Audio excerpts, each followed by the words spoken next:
Florida Injury Lawyers. We are a Florida civil trial law firm that specializes in the areas of personal injury and wrongful death. Our offices are located in Palm Beach Gardens, Boca Raton, and Port St. Lucie. Our lawyers have litigated thousands of matters at the Palm Beach, Martin, St. Lucie, and Indian River County courthouses.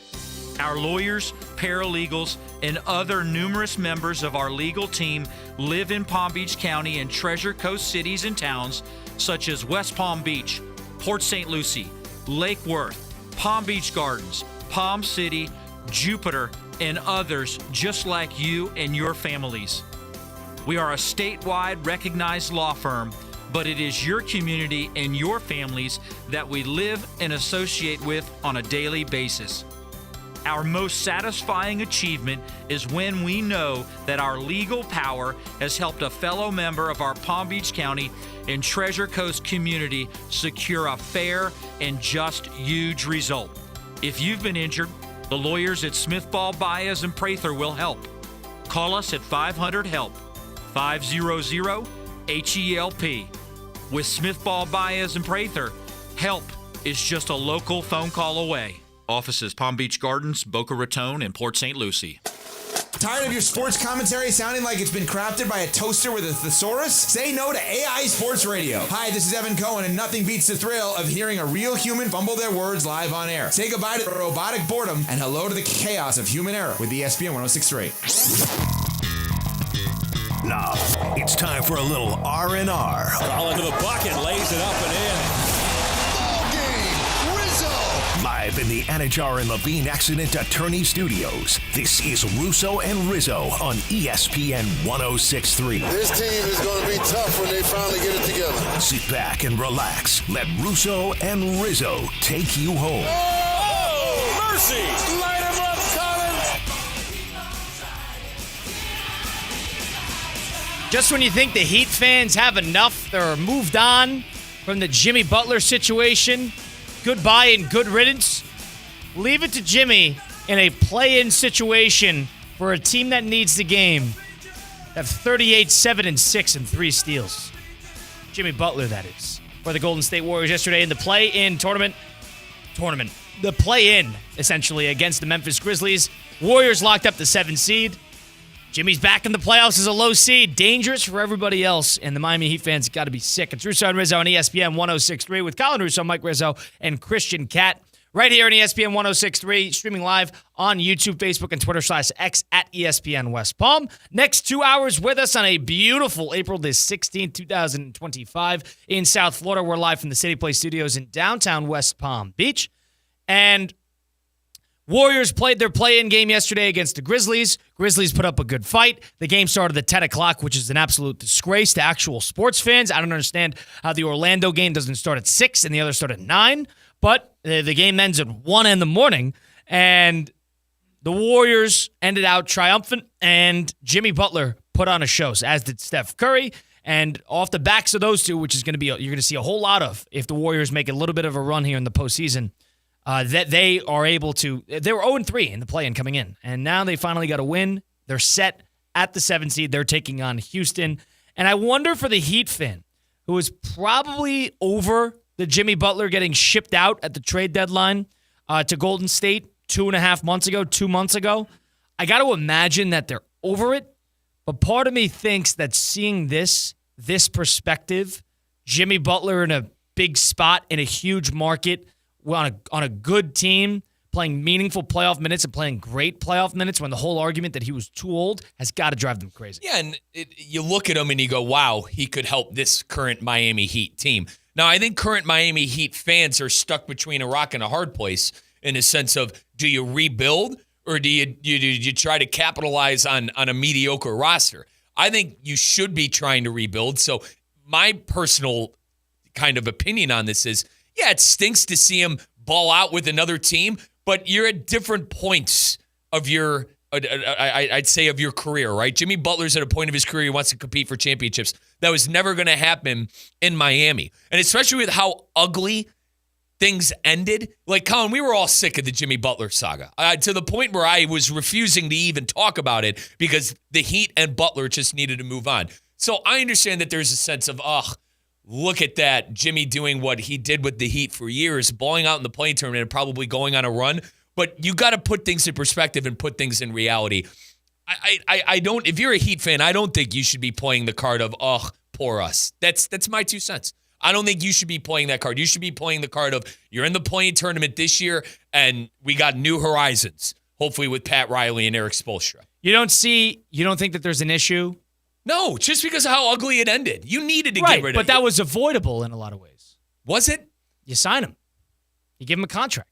It's a lot of money to offer a 30, A 38-year-old who just had 37, 7, and 6 and 3 steals in a play and basically a playoff game. Fine. But he also has Steph Curry on the team. Steph Curry's not on that Miami Heat team. There's not other star. I'm just exercising the idea that with Jimmy Butler there playing well, I got to imagine there's going to be that what-if factor that sort of hovers over the Miami Heat fans' perspective there. I'm interested. I'm interested to hear from Heat fan today because I don't know. I think it's clear direction. I think Pat Riley and Eric Spoelstra made a couple of things clear, actually. Heat culture rules. I thought you saw that there with the trading of Jimmy Butler, and that you're on a new chapter. And while they're trying to figure this new chapter out, they're in the play tournament. It's to what you said. I personally think the Heat are in the worst place you could possibly be in the NBA, but maybe Pat Riley and Eric Spoelstra see things differently. Maybe they think they could kind of do this on the fly, be a decent enough roster, and be able to acquire a championship roster while continuing to make things like the play-in tournament. Now, I think the play-in tournament's one of the biggest waste of time in sports, but that's a whole nother conversation. The way I look at it is seeing Jimmy Butler playing the way he played yesterday, if he continues that for another postseason, yet another, where he sort of takes the regular season as a cakewalk. He plays his 60-something games. He will be there. He'll show up. He'll be adequate, but he doesn't really care about, not the effort, but the amount of importance that he plays on the floor until it comes into the postseason. I'd rather that the other way. I'd rather that than a great regular season player and a phony postseason player. But it's the same story every year with Jimmy Butler. If I'm a Heat fan and I'm watching Jimmy Butler dominate on the best run organization probably in the NBA the last 10, 12 years, I can't be too upset. Because if the whole goal was to sign him, are we sure that the Heat would have seen the type of success that they saw with Jimmy Butler a year ago, 3 years ago, the bubble? Again, was that replicable? It's different when you got Steph Curry on the team, who's a top 15 basketball player in the history of the sport. And you got a good coach, you got a good organization, you got a bunch of shooters all over the court. It's an interestingly put together team in terms of actual players all over the place. You don't have a lot of size, but you have a lot of shooters. You have a lot of ball handlers. Steph Curry is the ultimate off ball, and you can kind of do your thing in the maneuverability in between. Mm-hmm. Miami Heat is not that. Miami Heat would be either Jimmy's on and we're on, or Jimmy's off and we're off. Tyler Hero is a very good player, but to be that 1B, it's not like Jimmy is the 1B to Curry. Tyler Hero was not that. Right. Tyler Hero is probably a step below that. So I can't sit here and say that the Miami Heat fans should be the what if, but I would understand the perspective, because if you were a Jimmy Butler fan, you thought Jimmy Butler sort of embodied what the Heat did. If the Heat, how big is that bag? How 3-year contract for $50-something million a year, and you kind of move on afterwards like that? I don't know if he earned that. I wouldn't not understand it, and I was somebody who was in favor of not signing him when we were rewind 2.5 months ago. If the Heat re-signed Butler, and he was on the team for the duration for the rest of the regular season, are they in the playoffs and not in the play-in tournament? Are they one of the top 6? I think the answer is no. Yeah, it didn't change. Yeah, they were always in the play-in. No. So that's my suggestion to Heat fan. Not suggestion, but my take to Heat fan. If you were to sign Jimmy Butler, you'd be signing an aging star, and you wouldn't be any better than you are right now in this doggone play-in tournament. But they'd be better off in the scope of the playoffs. In a week, but are you going to beat, and I know you hate what ifs, are you going to beat Cleveland and Boston? Like, my answer still is no. Sure, but the idea that we can't say that when they've done it. Like, and maybe there's a world where you lived in where you re-sign Butler and you go out and get a 1A star, but they had a chance to do that in past off seasons.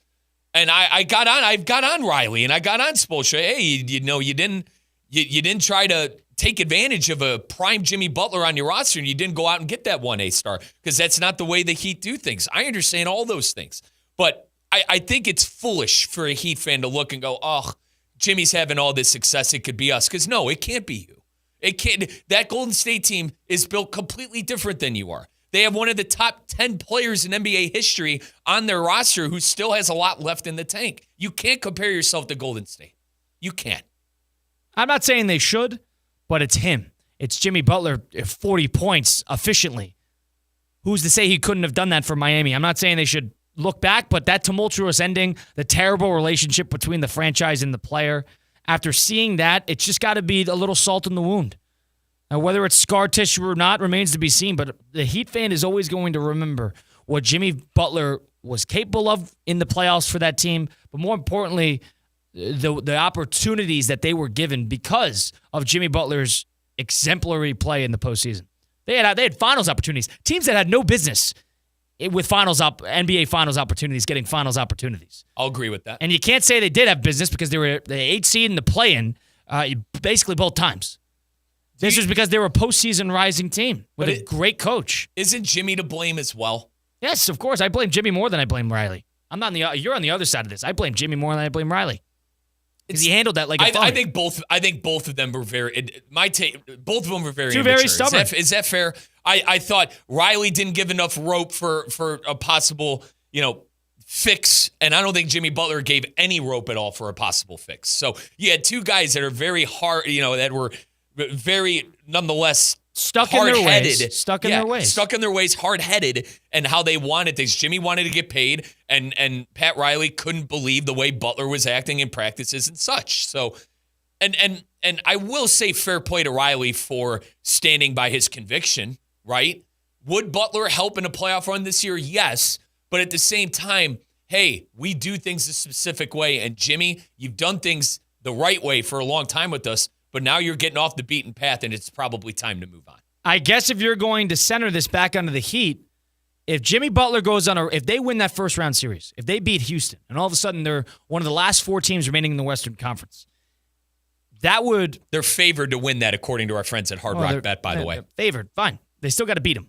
But if they're able to beat them and move on with Jimmy Butler and Curry, I think that if you're the Heat on the other side of things, you're thinking about the people you got back in exchange for Butler and thinking, this guy was better than we gave him credit for. Despite the postseason rise, he still has it. And he probably did still have it. But to that same token, I think the interesting thing about Jimmy Butler is he is a very moody player. He's a very erratic player. And I got to give him credit. He was great last night. He was great. Got to the free throw line, was consistent from the field. Didn't make his free throws, but he was a great performance.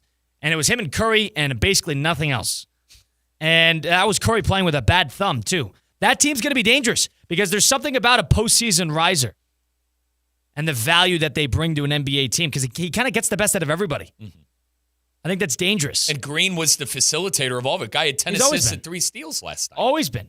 Green's another, I think, a very valuable postseason player. Now, he fouled out, but at the same time, you'll take the 10 assists and the hard work on defense. It's a decent enough team. That team can make some noise. Now, if they run into the Joker, I think there's a lot of problems that we got to start going through. But I agree. I think they beat fake tough guy Ime Udoka and the Houston Rockets as well. I think they win that. Off of the experience. That's the reason. They win that. They get the postseason risers. And these teams were all within a couple games of each other. But Jimmy Butler putting on a show a little bit. If he puts on a show this postseason, are you rooting for him? Or do you kind of good riddance, forget about him, out of sight, out of mind? 888-760-3776, the number to get into the program. Do you wish Miami did things differently, thinking in hindsight now? 2 months removed out of that trade, shipping Jimmy Butler to Golden State. You shift into a different conference, basically the other side of the country. And now you're seeing him with big playoff opportunities on a team that could definitely do some damage in the postseason. It's yet to be seen whether they're able to do any damage in the postseason, but it's not out of the possibility. 888-760-3776, the number to get into the program right here on Russo Rizzo. I just think he didn't want to play ball. Jimmy didn't want to play ball. Riley was very stuck in his ways, and it had to end. And I go back to the teams. That's the biggest take I have with this is Golden State is a different team comparative to Miami. You're going to sign Butler in Miami and arguably, I don't want to say waste money, but if you're not going to find that 1A star to pair him up with, why sign him in the first place? So you're only saying that Jimmy Butler could only be successful with a 1A star next to him? Right now, yes. Right now, and where he is at in his career, I think so. 2-3 years ago, he probably would be able to handle the burden. Right now, 2025, yes, I think this is a perfect situation for him being with Steph Curry. And Kyle, a lot of stuff happened too. I think a mental thing, like a breath of fresh air being in Golden State as well. I think that's real. Well, the one thing about Jimmy too is Jimmy would have. I don't know if Jimmy would have handed over the reins to somebody else as easily as he did in Golden State. Jimmy Butler is a difficult person to deal with on the court if you do not see eye to eye to him. You saw that in Minnesota. You even saw that in Philly a little bit. He could be difficult on the court to deal with. You can't walk into Golden State and demand the keys to the car. And that's not going to happen. And don't you think the locker room was kind of sick of him in Miami as well? They knew he was. They knew he was out. Like, even if they were to re-sign him, would that be able to be rekindled? Right. He was missing team planes. He was missing meetings. He was missing practice. They were done with him too. They probably like him. Probably like him as a teammate. Probably like him as a person. But in the grand scheme of what they're trying to accomplish, now since he's gone and they get Andrew Wiggins and PJ Tucker, who you shipped off immediately in exchange, now they're a little directionless. But I think there was no choice to be made in terms of whether to get rid of him or not, or whether to fork over the money. Because if you're Miami, you would have been better off in the postseason, probably, maybe a little bit more dangerous. But you got to think about direction. Where are we going to be now? Where are we going to be next year? Where are we going to be the year after that? The play-in is a very dangerous spot in the scope of the NBA because you're almost directionless. The teams that make the postseason get the glimmer of hope that, hey, we're right here amongst the postseason teams. And the teams that lose in the play-in are all of a sudden right outside the lottery in a uneventful pick. It's a very tricky spot. And the NBA, you don't necessarily rebuild through the draft. You probably need one player in the draft. Rarely. It's more about rebuilding elsewhere. But it's a tricky, directionless spot for the Miami Heat in comparison to other teams. And a lot of the teams at the bottom end of the play-in tournament are the same suspects year in and year out. It's like the same, 8 teams? Yeah. Same 8 teams that are all there, It's the Atlanta Hawks. It's the Miami Heat. It's the Chicago Bulls.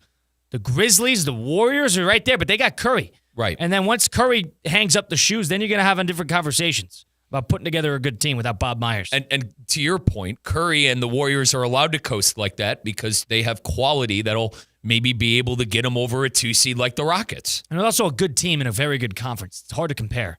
But on the other side, if you're an Eastern Conference team and you're middling in the play-in, unless you're in a year like Miami was 2 years ago or 4 years ago, where all of a sudden you can make a run, be a tricky spot.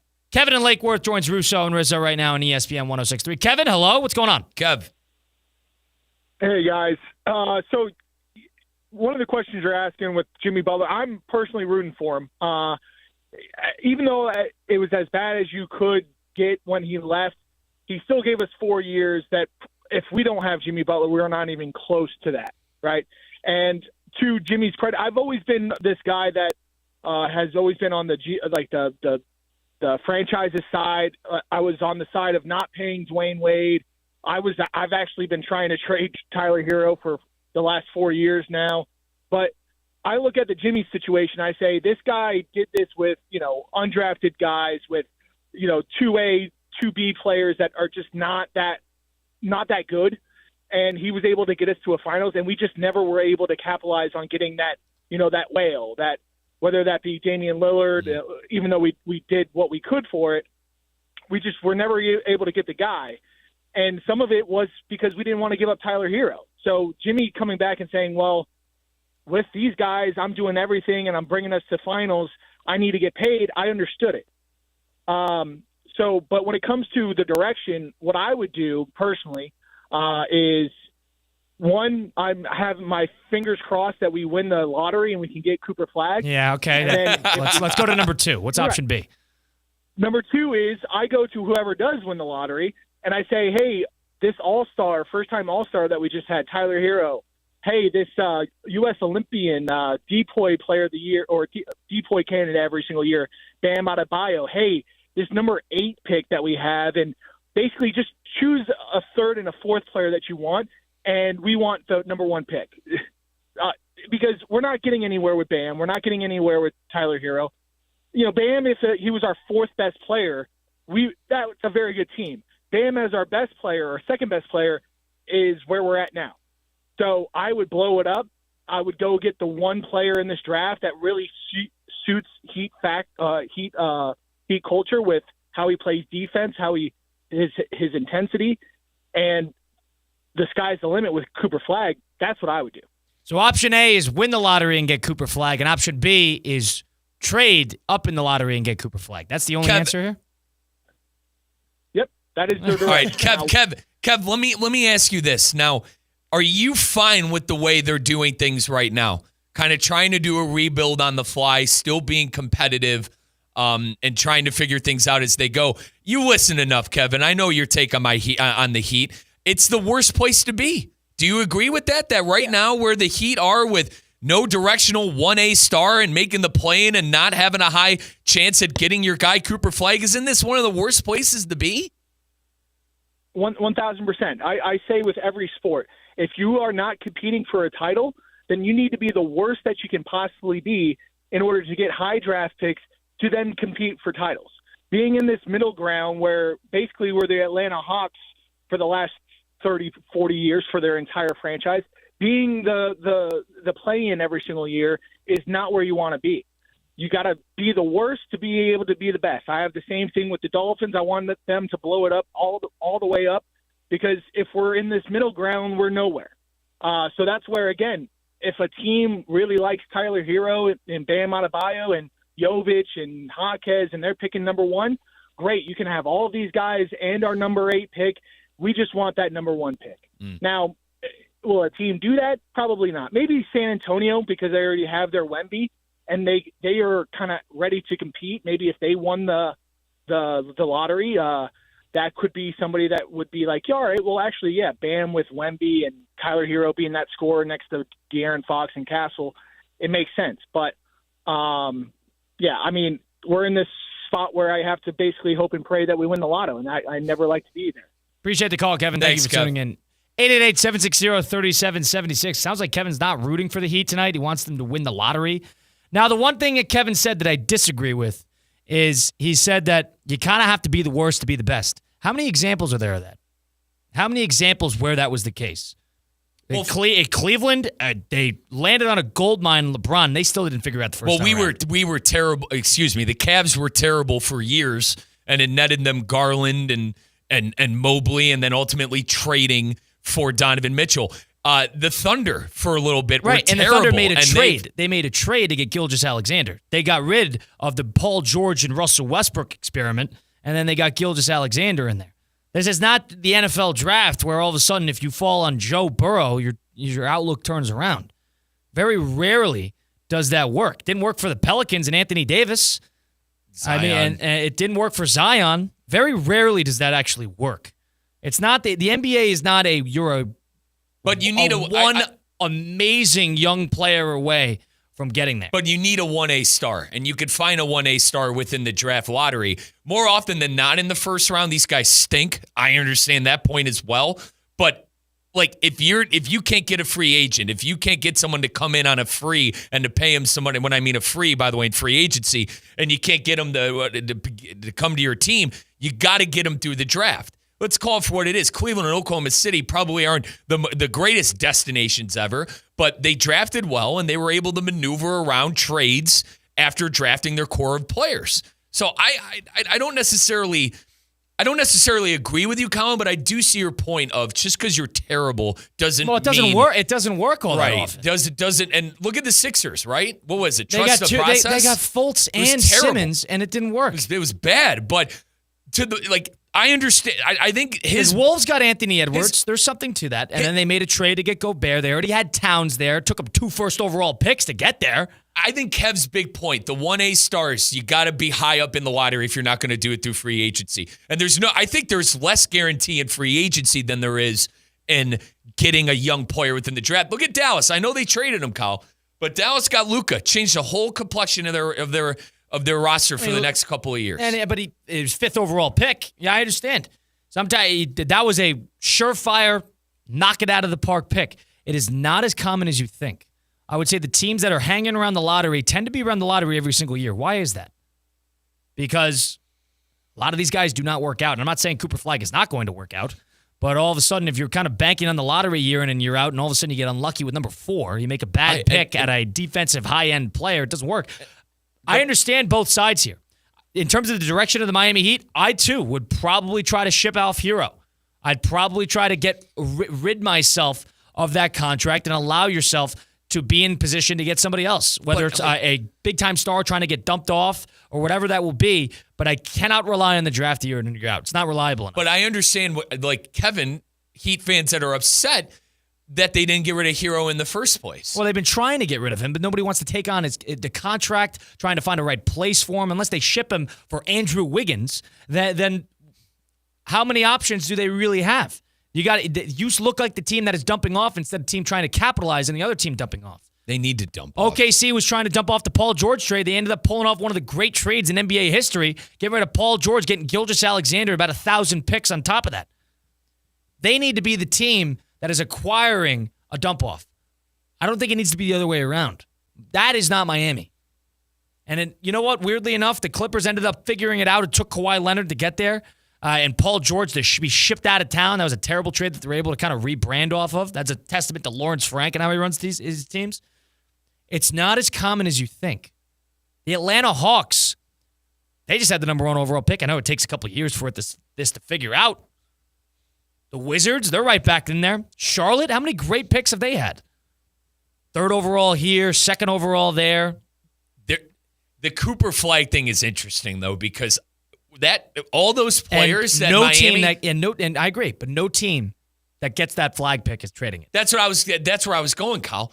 With everything that Kev just said he'd give, I don't want, and excuse me, they're not bums, but it's a figure of speech for me. I don't want any of those bums. I'd rather have Cooper Flagg. No, thank you.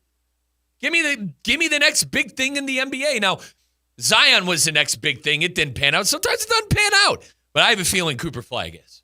A lot of times it doesn't pan out. I have a feeling Cooper Flagg will. Why? Something about him, man.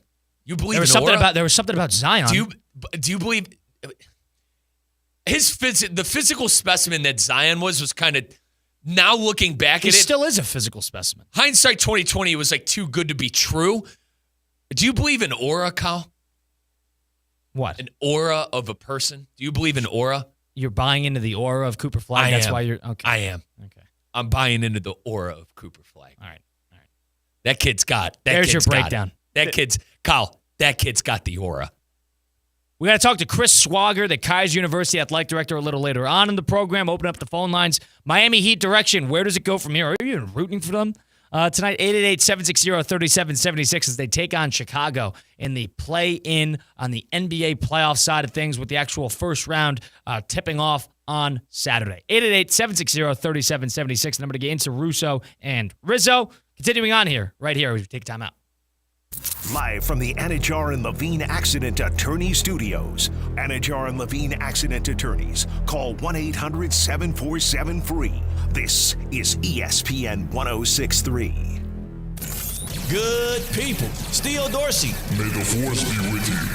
Roger Dean Chevrolet Stadium is hosting Star Wars Night on Saturday, April 26th at 6 p.m. Come see the Jupiter Hammerheads and Palm Beach Cardinals face off in a galaxy not too far away. Take pictures with your favorite movie characters and enjoy the fireworks after the game. To purchase tickets and to find out more information, stop by the ticket office or visit RogerDeanChevroletStadium.com. At St. Lucie Battery and Tire, batteries came before tires. We've been selling and servicing all types of batteries for over 50 years. So when you need a battery for nearly anything, we have it, as well as the fast, professional installation you need. We carry premium batteries for all your needs: automotive, commercial, marine, RV, and specialty. We also offer delivery and on-site installation.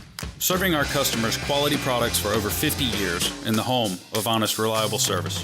Go to slbt.com and book your next appointment. Lytle, Ryder, Smith, Ivy, and Fronrath, proudly representing the residents of South Florida since 1985, and proud supporter of Inter Miami FC on ESPN West Palm. Lytle, Ryder, Smith, Ivy, and Fronrath has attorneys across South Florida ready to fight for your rights. They've recovered billions for their clients, and you won't pay anything unless you win your case. If you have been injured, call the attorneys at Lytle, Ryder, Smith, Ivy, and Fronrath, 561-867-4117, or online at foryourrights.com. Main office in West Palm Beach. Hi, I'm Michael Manzo, owner and founder of Manzo's Italian Deli, and Stop, Dad. After 20 years, people are tired of hearing your voice. Yeah, and your lame-ass commercials. Fresh prosciutto, mozzarella, outstanding. Oh, please. There's only one reason Manzo's is voted #1 deli in Palm Beach County for 20 years.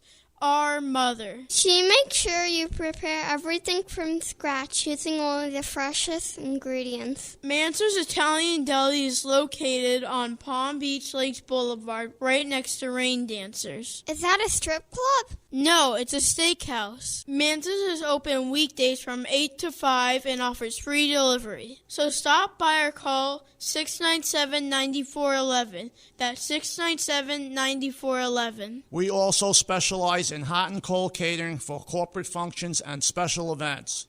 Just ask anyone who was at my last birthday party.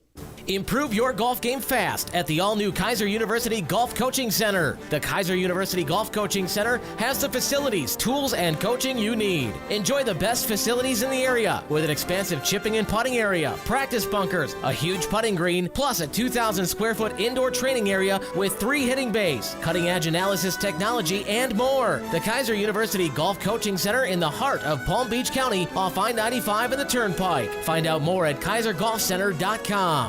What's the Anajar Levine difference? When you're injured in a car crash, we focus on your case so you can focus on the one thing that matters most, getting better. I'm Glenn Levine with Anajar Levine. We'll fight to get you the maximum compensation you deserve. Call our legal team right now for a free consultation, 1-800-747-FREE. We'll help you take back control of your life. Call 1-800-747-FREE. That's 1-800-747-3733. In office, West Palm Beach.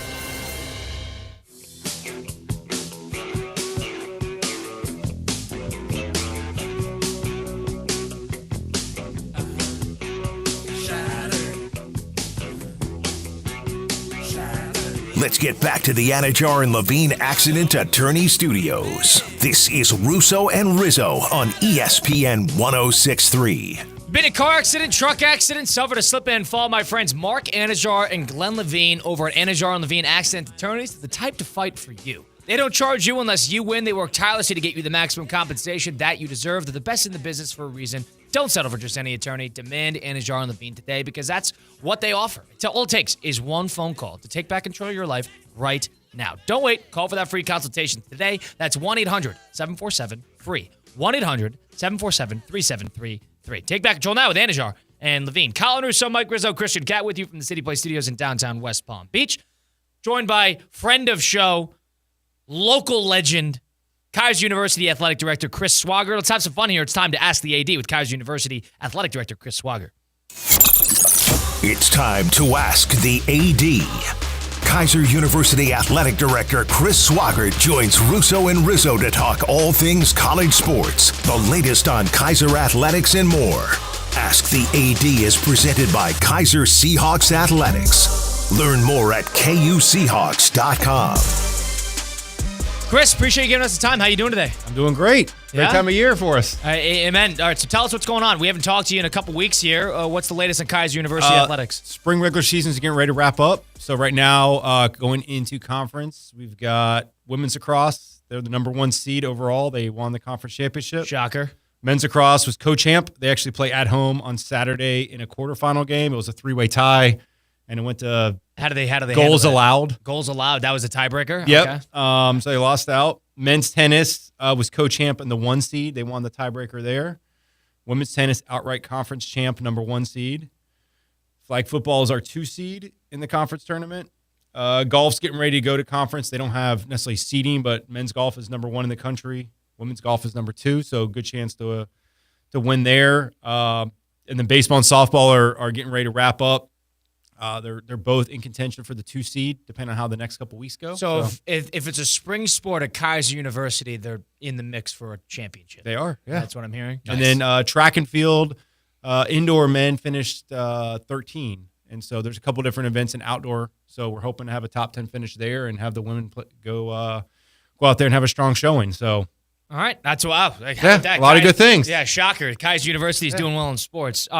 Chris Swager, been the Kaiser University athletic director since 2016, right here in West Palm Beach. Well, you're an athletic director, so you got an interesting perspective on a lot of things college sports. Let's talk about the elephant in the room. Number one, the quarterback of Tennessee, former quarterback, I should say, Nico Yamaleva, however the pronunciation is for his last name. Nico I. Who had a good year, not a great year. For Tennessee had a great year. He had a good year at quarterback. They, based off speculation, had a $2.5 million NIL settlement. All of a sudden, the spring transfer portal edges closer. And then he tried to make a point based on some advice, whether it was via him, his team, his camp, whatever, to say, I want more money. I want $4 million or else I'm going to leave. And this is before the spring transfer portal. This is right before their spring game. And he started holding out. That was the big word. He held out like the NFL players do. He said, all right, pay me or I'm gone. Right. That's what he did. Jalen Ramsey. Right. But in the NFL, you can trade him. Right. In the college, all right, he said, I want 4. Tennessee says, screw that. See ya. Go get that elsewhere.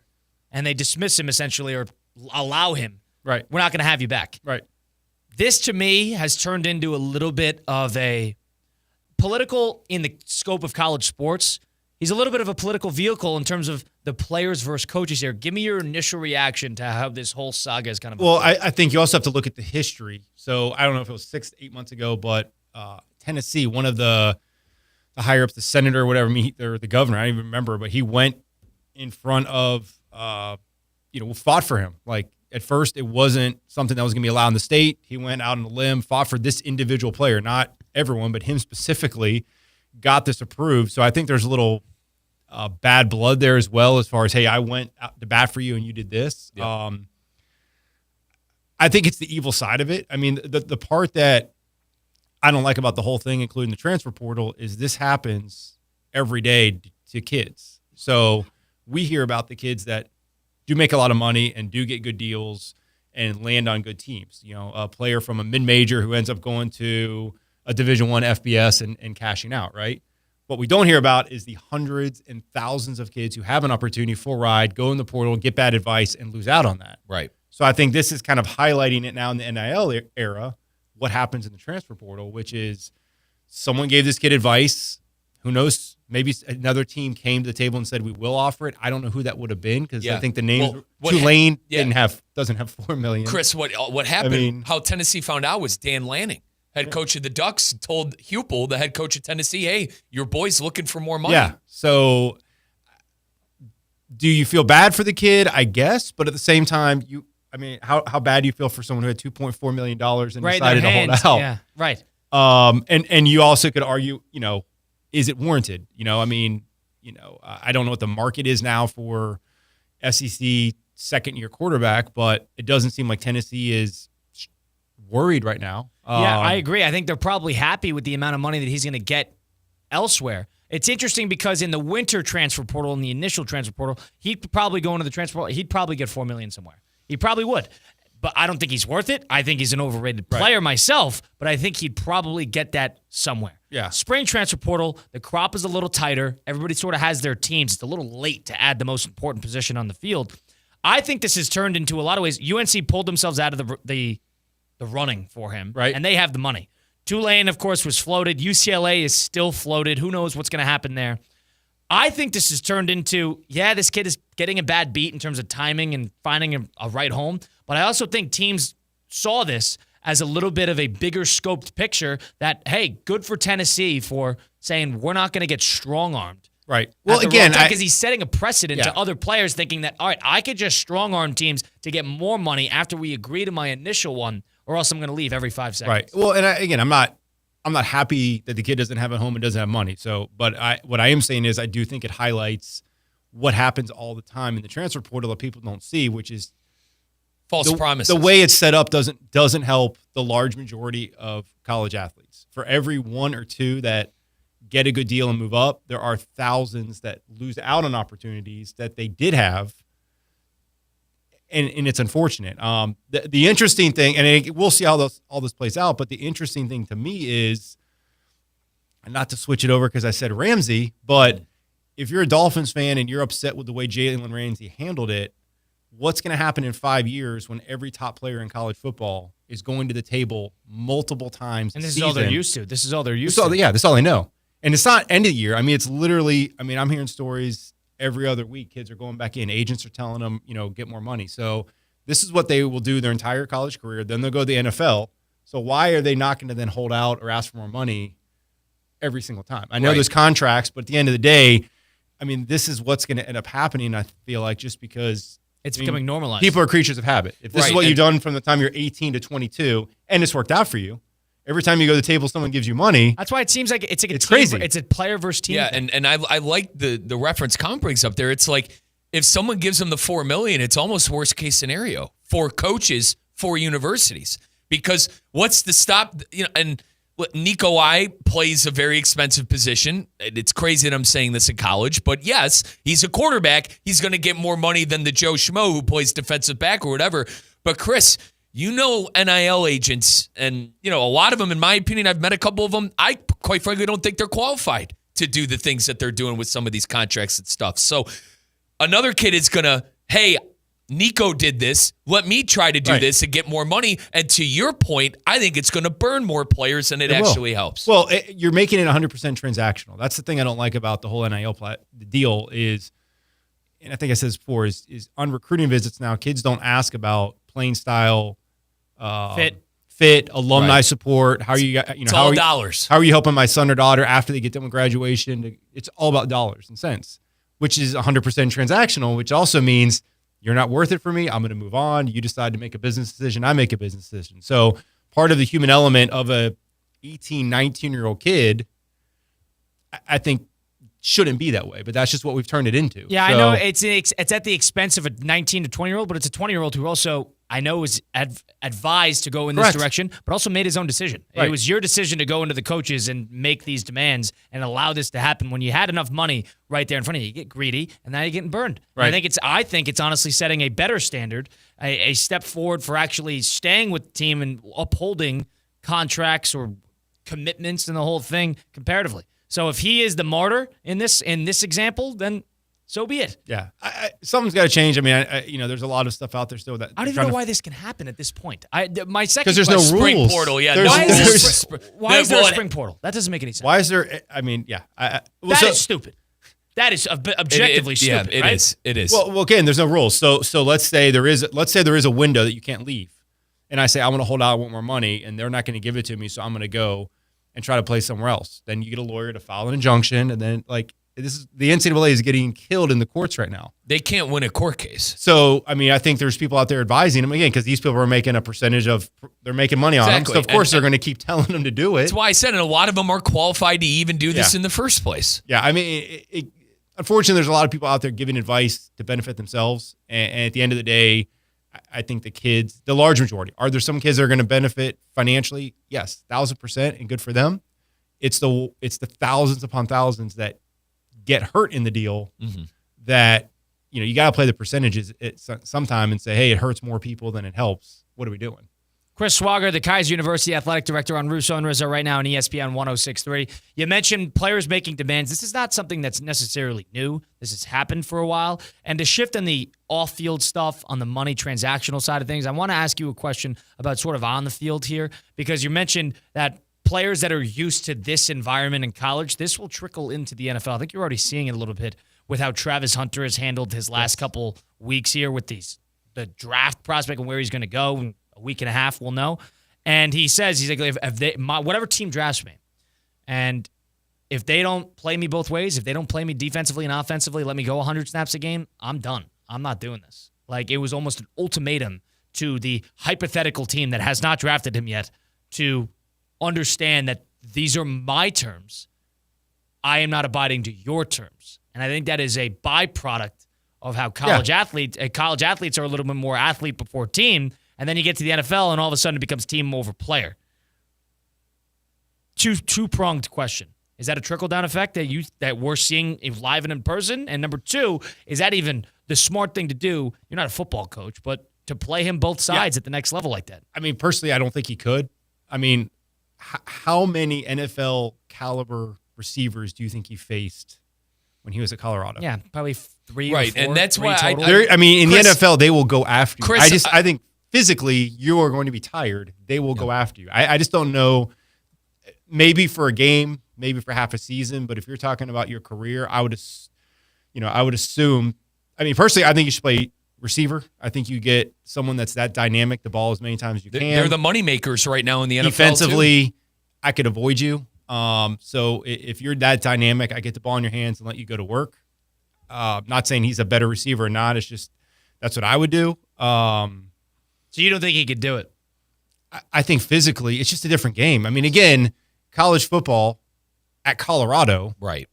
I mean, you're playing what? Colorado State. You're probably playing a couple of UCF. you can do it. UCF, you can do it. NFL, they will attack you. I mean, they'll whether that is offensively to weaken you on defense. I mean, I just think it's too high of a level. I think the coaching is too good.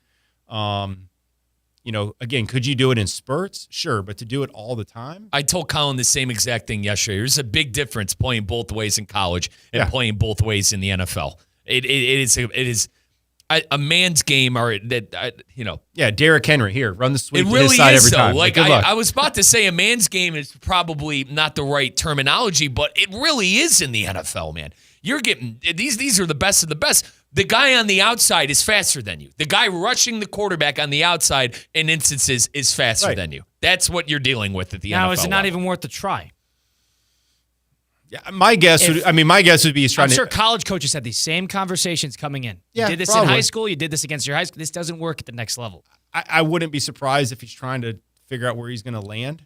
Like if it's the whole I don't want to go here, so I'm going to say this to go here.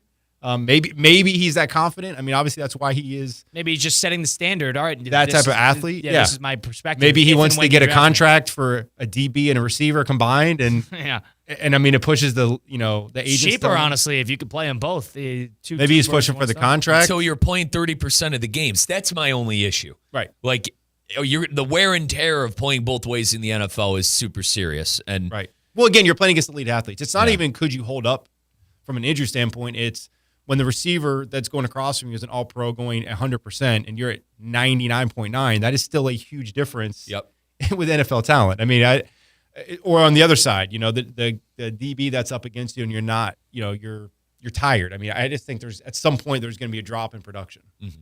And from there, the way I viewed it, you're more of a wide receiver first. I think there's less good corners, less great corners in the NFL. But the one thing about that is 2 bad plays out of a corner kills their game. Correct. That's it. You had a bad game if you had 2 really substantial poor plays playing corner. Wide receiver, you could get away with it. So that's why I would say focus on corner, and we'll give you a couple opportunities at wide receiver, 10, 15 plays a game. I mean, that's kind of what Dion did, right? Yeah, and ease him in. And if it works and you require more, you are that good for us, then you have that conversation. That's where I think it's probably going to end up going. But you're right, it's a team-by-team basis. It's a coaching staff by coaching staff basis. You have to almost – and you're not drafting him under the assumption at 2 overall that we're taking you at one position. It's like you're jumping in the boat. Get ready to kind of go the way this boat is supposed to go. So where are the projections right now? Everywhere. Like the Giants have been floated. I don't think he's going to go to New England. The Browns have been floated. So he wants to go to the Giants to have Russell Wilson throw to him X amount of times per game. I think if he's there at 5, I think Jacksonville will get him. But Chris, at the same time with the Browns, it's going to be Joe Flacco, and I have Flacco fever. I think we're going to the playoffs, but at the same time, is it comparatively better than maybe going to New York and having those guys throw it to right. you? But so it's nobody. You think the Browns are going to the playoffs? Oh yeah, Flacco fever, baby. Okay, give me a ride in your time machine sometime, and we can have a conversation well, later. Chris, well, Flacco fever. The last time he was with us, now did we get smoked like a cigarette against Houston? Yes. But I saw with my own eyes the Browns clinch a playoff I love him, man. I went to college with the guy, the same era. I mean, he's my guy, Chris. Well, Chris, give us a sense. All right, so going ahead in Kaiser University athletics, You got the regular season's all closing out. When do all these playoffs sort of start? Next 2 weeks here? Conference tournaments actually start for a lot of the teams this week, over the next 2 weeks. So we got some playing this weekend. National tournaments will start first week of May. Will you have some championships set by the next time we speak in about 2-3 weeks? We will know the seeding and where a lot of them are going. So I think flag football heads out to Kansas City. They send these these teams to God knows anywhere, huh? Yep. Those. So tennis is in Mobile, Alabama. Lacrosse is in Savannah. So Savannah's a good spot. That's close. Men's and women's both. Go see a Flag Savannah football is Bananas Kansas City. Men's golf is in Illinois, TPC Deer Run. Women's golf, off the top of my head, I'm trying to remember where they are at. That one I don't remember. Wow, okay. So, I mean, there's some track and fields in Marion, Indiana. How do you even get there? It's about 2 hours from Indianapolis. Okay, so that's doable. That is doable. So, which one are you leaning towards going to? I'm going to tennis. I've already got that one booked. I'm going. Is that Mobile? That's Mobile. You wanted to go to Mobile? I've been going for the past 6 years. That's your spot. We finish second every year, so either I want to see it or what if I'm the bad luck charm. Yeah, that's what I was gonna say. Maybe the bad luck charm. It could be. Do you drive to Mobile? No. No. You don't. I'm going to fly to Pensacola. You're going to fly to Pensacola. Yep. Then what's that drive? 2? About an hour. Okay. Yep. Savannah, I'll be going up to men's lacrosse. All right, that's doable. Mobile, really? Mobile, Alabama, man. What's your fascination with Mobile? I don't think there's a fascination. I think that's the point. I think it's where Mardi Gras originated, actually. Is that right? I thought it was Galveston, Texas. Am I wrong on that? That's what they tell you when you go up there. So whether it's true or not. Every place in that area, the Alabamas, the Louisianas, is tell that you is that their shtick? That's their claim to fame? I'm not sure. I don't know. I think so interesting. So this is Mr. Mobile. Wait. I feel like so COVID, right? Everything got pushed around and pushed back. Yeah. So I went up the year was in 2020. So I go up for in 2020 and I land and all the streets are blocked and there's like crazy stuff going on and they celebrate Mardi Gras. So the weekend I showed up for the championship, it happened to be when they were doing their whole Mardi Gras thing because they pushed the thing back and it was just utter chaos there. Okay. Because Mobile's not big, so you're like, I'm coming back every year. No, I was not. You booking your trip? So I'm going to that. Going to Savannah. men's lacrosse. Yeah, okay. And then we'll see baseball, softball. Those regionals haven't been determined yet. And then if they advance past regionals, World Series for baseball is Lewiston, Idaho. You'll be on the road. Yeah, and softball is Columbus, Georgia. Okay. So how about that, Chris? We appreciate you giving us the time as always. Looking forward to speaking again soon. Yep. That was Ask the AD with Kaiser University Athletic Director Chris Swager, has overseen 24 national championships. One of the best programs through and through in sports at the NAIA level. We're going back after this. Take a time out right here on Russo and Rizzo, ESPN 106.3. Live from the Anajar and Levine Accident Attorney Studios. Anajar and Levine Accident Attorneys. Call 1-800-747-FREE. This is ESPN 106.3. Wing Wednesday. Brought to you by Hurricane Grill and Wings. 30 bold flavors, ice-cold beer, handcrafted cocktails. Your home for sports is Hurricane Grill and Wings. Find your spot at hurricanewings.com. As market dynamics change, the quality of service you receive from your accounting firm shouldn't. Anshin Accountants and Advisors take the time to get to know you and your unique circumstances to help resolve complex issues and develop innovative tax and accounting solutions tailored to meet your goals. If you're a high net worth individual or business owner eager for a strategy to maximize tax savings, let Anshin deliver where others can't. Visit anchin.com. Anshin Accountants and Advisors, recalculating what's possible. Mike Rizzo here with the Sports Business Minute presented by the FAU MBA in Sport Management Program. Juan Soto, 15 years, $765 million. Shohei Ohtani, 10 years, $700 million. These are the most lucrative contracts in sports, and they are obviously within MLB. The CBA, the collective bargaining agreement within the MLB, is set to expire December 1st of 2026. MLB and its commissioner, Rob Manfred, are having discussions about a possible salary cap. Baseball has never had a salary cap. Could be something to keep an eye on. This is the Sports Business Minute presented by the FAU FAU MBA in Sport Management program. Accelerate your career in sports with the program committed to developing top-notch executives and managers with a focus on the job placement for students and graduates. The FAU MBA in Sport Management program.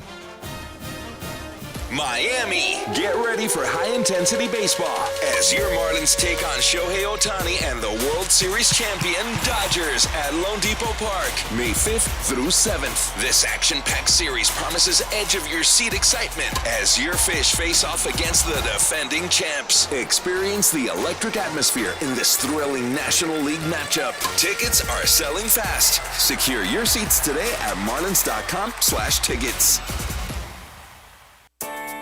What would you do with an extra $700? You can earn up to $700 per year with Boost Checking from Flagler Credit Union. Boost Checking pays 7.0 annual percentage yield on balances up to $10,000. That's up to $700 extra to do what you love. Boost Checking from Flagler Credit Union. Requirements apply to earn the highest dividend rates. Limit one checking account per membership. Dividend rates and annual percentage yield subject to change. Business accounts do not qualify. Insured by NCUA, proud partner of Florida Atlantic University Athletics. So, you finally have some time to yourself. Even if it is just the car ride home, it's you time. And look at you. Do not disturb set before you even got in the car? Impressive. You've earned this moment to just chill and drive. This break is brought to you by Target Zero and the Florida Department of Transportation.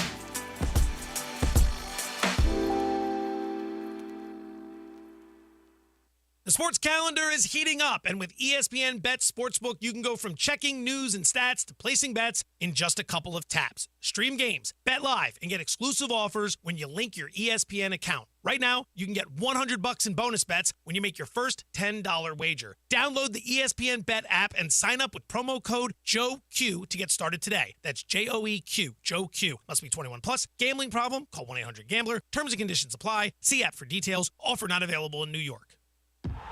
Quarterback Jordan Love isn't just on Green Bay's team. He's also on the American Family Insurance team. Because like us, he believes in dreaming fearlessly. Just chase your dreams and don't let nobody hold you back. And we help protect those dreams with the right coverage so you can dream fearlessly. American Family Insurance. Get a quote and find an agent at amfam.com. Products not available in every state. American Family Mutual Insurance Company, SI, and its operating company, 6000 American Parkway, Madison, Wisconsin. While it's not always possible to see contaminated water coming out of the faucet, the taste is difficult to ignore. And what about plastics and pharmaceuticals now in the water? The team at Culligan is here to help. Culligan offers water testing and reverse osmosis systems designed to filter out those contaminants right at the source. Culligan has been helping the local community with water issues since 1936. Schedule your appointment today at Culligan.com. Hey, Culligan man! Introducing the bold, the powerful, the all-new 2025 Range Rover Sport P360 SE. A luxury SUV that commands attention with its refined design, dynamic performance, and cutting-edge technology. Lease the 2025 Range Rover Sport for just $12.99 per month for 36 months. Drive in style, power, and comfort, all for just $12.99 a month. Visit Land Rover Palm Beach today and take the new Range Rover Sport for a spin. Terms and conditions apply. See dealer for details. Anajar and Levine. Call 1-800-747-FREE. That's 1-800-747-3733. ESPN 1063. WUUB Jupiter, a Good Karma Brands radio station. Hey, it's Evan Cohen from Unsportsmanlike. What's going on? Our show ended hours ago. I'm supposed to be home by now. People are expecting me. Let me out of here. Hey!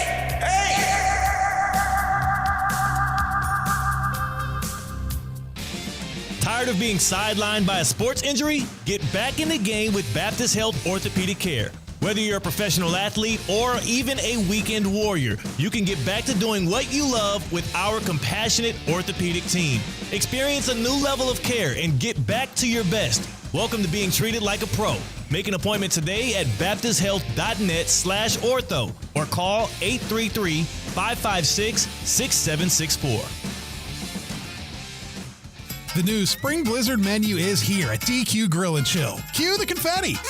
The blizzard of the month is the Confetti Cake Blizzard, a delightful blend of confetti cake pieces and confetti frosting, mixed perfectly with DQ's world-famous soft serve. The Confetti Cake Blizzard, just part of the new Spring Blizzard menu, which also features s'mores, cotton candy, and 2 brand new blizzards, dipped strawberry cheesecake, and mixing bowl mashup. DQ Grill and Chill with 2 locations, 4828 Lake Worth Road and US 1 just south of North Lake. Now, it's time for a little R&R. All into the bucket, lays it up and in. Ball game, Rizzo! Live in the Anajar and Levine Accident Attorney Studios, this is Russo and Rizzo on ESPN 106.3. This team is going to be tough when they finally get it together. Sit back and relax. Let Russo and Rizzo take you home. Oh, mercy! Light him up, Collins! Second hour of Russo and Rizzo right here on ESPN 106.3 on your radio dial or streaming live on YouTube, Facebook, and Twitter /X at ESPN West Palm. It's Colin Russo, Christian Cat, and Mike Rizzo from the City Play Studios in downtown West Palm Beach. Second hour up till 6 p.m. If you missed any of the program today, you want to listen back, go to Russo and Rizzo on Apple, Spotify, wherever you get your podcasts, all those great places, and start your day off with a win over at F45 downtown West Palm Beach. Locations in Wellington as well. F45, more of the functional side of working out. It's exactly what it is. The F, functional, 45 minutes in and out. F45. That's how easy it is. 2 coaches on site making sure you're doing your exercises properly to make sure that you're actually getting a flexibility, a mobility to it instead of just the Olympic lifts that get you all stiff and injuries and the whole thing. This is completely the opposite. It's more about getting your heart rate up, feeling good about yourself, feeling healthy, most importantly. You and a bunch of like-minded fitness individuals in the morning or in the afternoon. That's what F45 has to offer. Get started now. Get your first 3 classes for $30. Find your studio today at F45 online to find a studio near you. They're all over the place. Christian Cat, our producer on today's program. Christian, how are you? Doing pretty good. I actually went to a comedy show in F45. Nice. Yeah, recently? In the Delray Beach location at an F45. Obviously, 8 o'clock at night, it's not the most popular gym time. So what do? They did a pop-up comedy show. They used that area. Open mic? No. This is a thing called Don't Tell Comedy where you buy this ticket. You don't know who's performing. They're all local comics, and they fly in somebody as a headliner. And, you're in an unconventional spot, unconventional venue like a gym. Sometimes they provide drinks. Sometimes it's BYOB. And what was it this time? At F45, it was BYOB because I stopped at the gas station beforehand, had a couple of cocktails. Cocktails at the gas station? They're mixing drinks at the gas station? Brother, you have not been as down bad as I have because they've got those fridges for a reason. Some of it's hard. Some of it's spiked. What day was this? This was a Friday. I don't know. This was a couple months ago. Christian, are we talking Four Locos? You guys, are you old enough for those? Never took a liking to those, but they're sometimes hard iced teas that I just devour. Yeah. Dude, Loco and a tall boy, back in my prime. Look out. All right, so you went to a gym to go to a comedy show. Who was the headliner? Anybody notable? No. No. Okay. No. This guy, Nick Simmons, is pretty funny. He's been making it big. He does some stuff with one of the Rogan crew. Okay. Nick Simmons is probably the biggest guy that I saw there. And just like a bunch of fold-out chairs, and then a little mic and a spotlight? Pretty much. Good stuff. Sounds pretty good. It takes a hardcore comedy fan to really enjoy it, and we did. I think comedy's better in that setting than it is in a concert setting. Yeah, in you're right. a big assembly hall setting. I've seen some big-time comics in, I guess, big arenas, and it hasn't worked for me. I've seen Kevin Hart live. I didn't think that was great. I saw Bill Burr live. I didn't think that was great. And I saw Shane Gillis live at a big assembly hall, and I just didn't think that show was good either. It's so counterintuitive because you have to be spectacular to be able to do a show in the round or in an arena where you are so far away from the comic. Things just have to work, yeah. Yep. But once you get that good, it takes away from the comedy. You got to work harder. It's so much better in an unconventional spot like F45, like a gym, or in like an actual comedy club. Like there's a couple like of cellar, improvs. There was one here, and there's one in Dania Beach. Yeah, the one here got knocked down, right? Yeah, they do their shows at the Kravis Center now, which you can still enjoy it there. Okay, interesting. Nice. Yeah, I'm a comedy guy live, but it's very much hit or miss. Let's have some fun here. Let's jump around. Let's do a little 5 and 5 presented by Flagler Credit Union. 5 topics. High five. 5 o'clock. It's 5 o'clock somewhere. Let's get out of here.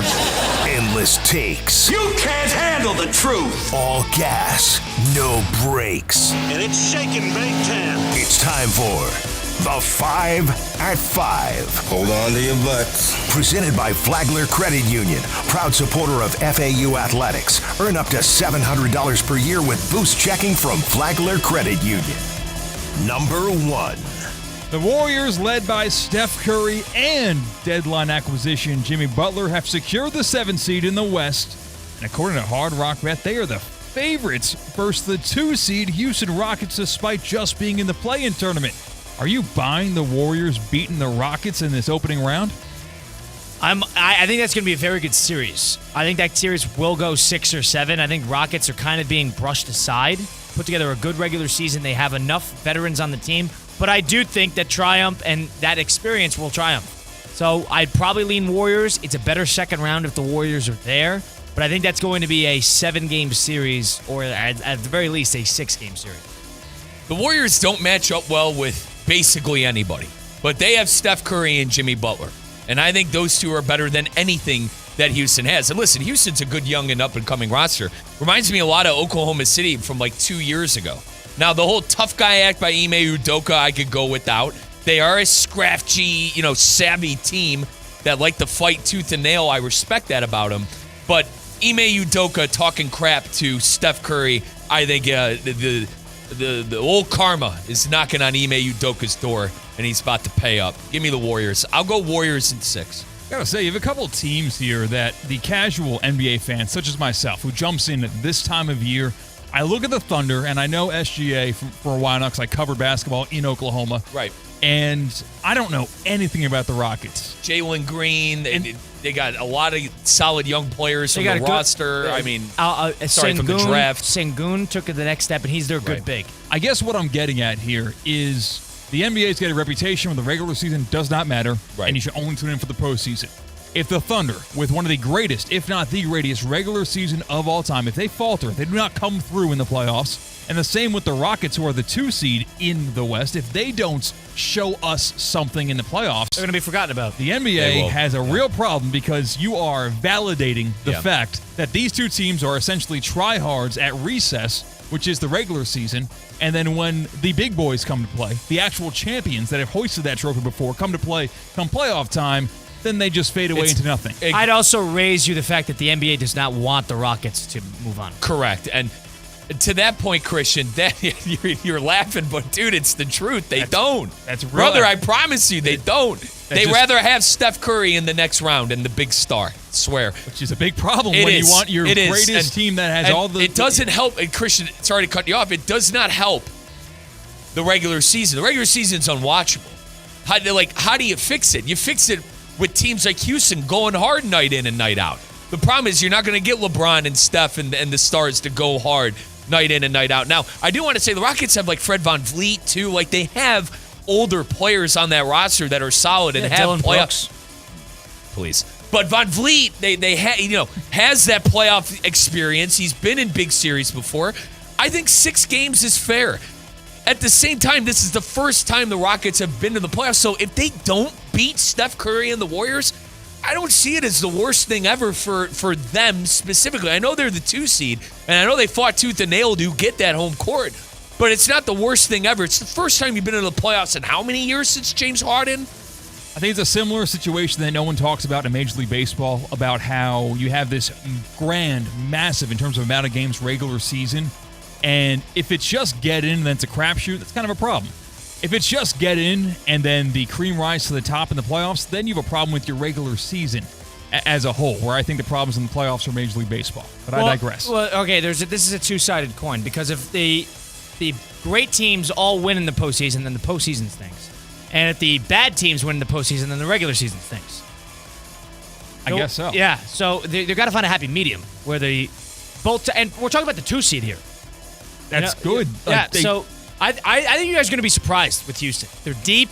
I think Ime Udoka is a good coach. He's an experienced coach. I think this team has almost nothing to lose and everything to prove. I hope they show me something. I hope they show me you should have been watching more Rockets games this year, right. CCAT. But until then, they have to prove something to me. Tough guy. Despite they spent 82 games proving something The to the only entire reason Mike country. thinks he's going to lose is because of the fake tough guy. That's the only reason Mike thinks he's going to lose. That's the only reason Mike thinks he's going to lose. Who's known for getting his ass kicked by LeBron in the Eastern Conference and has a ton to say. I can't take that serious, dude. That's the only reason that Mike does not like Houston Rockets. Because he did what? He just didn't shake hands? He said something to Curry about 2 weeks ago. He said something to Curry 2 weeks ago and was screaming at him. And he did the same stuff with LeBron before. Brother, pump the brakes, dude. And we've done this before. You guys say, well, Riz, you're agreeing with the players so much. It's not even me agreeing with the players. Bro, until you win something, until you do something of substance, pipe down a bit, all right? I mean, those are two of the top 10 players of all time, and you're talking crap to them? And come on, man. Forgive me for being a little, I don't know, risque. So you think Ime Udoka should be sitting in the chair that's in a hotel room that's on the corner of the bed? That's where he should be? That's where he should put Ime Udoka? Listen, don't talk crap to a player you have any business, talking smack to. He has no business talking smack and calling LeBron a fake. He's a head coach of an NBA team. What do you want him to do? You want him to bow down? Not bow down, but dude, understand that and it's he went after them too. That's the issue. He went after them. Dude, chill out. Sir, Mr. James, they sir. got a little. Chill out. They got a little Memphis. Who in are them. you? They got a little Memphis. This is a little. Come on, Mike. Jeez. I mean, let's stop playing defense for LeBron here. LeBron's a grown man. You think it's the first time a coach has ever spoken to him? I mean, come on. That's the only reason. I mean, because he said a couple words to LeBron. Kyle, who is this guy? He's a good coach. That's who he is. He's led 2 teams to the postseason. He's won playoff series before. Now, the one thing I'll say is I don't know if he's the highest moral character in the room. But I think the Rockets might surprise some people. Weirdly enough, they got nothing. Second round, nothing more than that. But they're going to give the Warriors a good punch. Warriors are going to have to figure out how to deal with Alperen Sengun. They got deep. They got a deep team with a couple experience. They remind me of the Grizzlies a couple years ago, and the Grizzlies never did anything. But they reminded me of the Grizzlies a couple years ago, partially because Dylan Brooks was there, but sort of on that first come up when they won 54 games or whatever. This reminds me of that team a little bit. Theo Dorsey, by the way, you could hear him on this radio station 2 p.m. to 4 p.m. on Theoretically Speaking with him, Christian Cat, and Christina Costanza. Is Theo a Rocket fan? He's from Houston. No. No. Thanks for listening to the show, Mike. He's a Heat fan. Oh, okay. Number 2. We have some breaking news brought to you by St. Lucie Battery and Tire. It pertains to the previous segment. Hot topic about former Tennessee quarterback Nico Iamaleava. Nice. He is leaving Tennessee for, according to Athletics' Bruce Feldman, UCLA. Nico departs Tennessee and finds himself in the Big Ten power, that is UCLA. Is there a money attached to it yet? Are there numbers? No numbers quite yet. Okay, we'll wait for those. I don't think it's, best guess, is it $4 million, Christian? I don't think it is. Probably not. The reports were that he's struggling to get the If he's going to original UCLA, ask. he's not getting $4 million. If he's going to UCLA, they don't have the money for their football program. That's where players go to die, is UCLA. So you enjoy that, all right? You enjoy that road trip to Rutgers on a Saturday, going from 75 degrees to 28 and windy. That's brutal. It is. That's you were a destination half. for everybody else. And you are going to hate going on every road trip on your schedule. Let's check out that UCLA schedule. Let's see how many games they're going to win. I don't know enough about the UCLA football team. I do. They're not very good, Colin. All right, so Mike knows everything about UCLA football. They're not very It's good. not that I know everything, but let's just put it this way. They probably have gotten 2 4-stars on the roster. They have a new head coach that's in his second year of being there. They had Chip Kelly for years who ran the program into the ground. Years ago, but yes. 2 years ago. They got Utah, first game. They got UNLV and New Mexico as the bye games. They're Big Ten games. They play at Northwestern early in the year. That's fine. I play Penn State at home, at Michigan State, Maryland, Indiana on the road, Nebraska, at Ohio State, UCLA, and then at USC to finish off the year. So they're tough road games, actually in the thick of winter. Wow, they got lucky. 3 of their last 4 at home, or at least in Los Angeles. They play at Ohio State and at Indiana. The rest of which are really in the first part of the year. Not a terrible schedule. They don't play Michigan. They're not dealing with whether you think Wisconsin's going to be any good. They don't deal with Oregon. In terms of Listen, clout matters for these kids. In terms of being a upper half SEC program starting quarterback, where you're familiar with the room, you were there last year, you went to the playoff. Now you're going to LA, whose head coach went to Big Ten Media Day last year, first year there. And he was a deer in headlights, and he said, this is UCLA. We were in the Pac-12, and now we're in the Big Ten, and we are in the same state as USC. That was his media day welcome to the conference, where people forget that UCLA is in Big Ten. Kyle, and I forget that. Deshaun Foster, by the way, former NFL player, and the whole nine. Right. It's at Ohio State's a loss. At Indiana's a loss. I could say maybe at Michigan State can even be a game. Penn State's a loss. It's a 4-loss football team. They're going to win every other game on the schedule? I'm not saying they are, but off the bat, Colin, Penn State, Indiana, Ohio State, and I'm not at buying Michigan State. I don't know enough about that team, but that is it's not an impossible schedule in terms of travel. That's what I think. And I don't think dude, I know you laugh when I say this because they're probably not going to do anything. USC, good recruiting class. I know they lost a lot in the portal. At USC, it's a tough game as well then this season. I can't ride too much in the recruiting. You ride so much in the recruiting classes nowadays. I'm surprised. These guys don't last at these teams when they come in as So freshmen. the only Jeremiah Smith had an impact. Cam Coleman had an impact for Auburn last year. Dylan Raiola had an impact for Nebraska. Ryan Williams had an impact for Alabama. So you named, but you know what I'm saying? You named two guys who would be a first-round pick in the NFL draft that they entered. But what I'm saying is having a good recruiting class it's a big thing. It's a big thing. I think it's tremendously overrated nowadays. I think it's tremendously overrated. Because of the portal? Deep in the weeds. Because of the portal? Yes, these guys don't even make it. We're in the weeds. We're getting ticks. I think that we look at the macro thing. The Tennessee quarterback was probably getting paid 80% of what he thought he deserved, risked it all, and is going to end up being in a much worse position than what he left. Terrible. They don't have a tough schedule, though. 3 of their last 4 in Los Angeles. I don't think that's awful if you're UCLA. Let's move on to whatever. Number 3. Nico Harrison. You know that name by now. If you're a Mavericks fan, it's not for the good reasons. Nico Harrison, GM of the Mavericks, spoke to the media, though there was no recording devices allowed, only pen and paper essentially.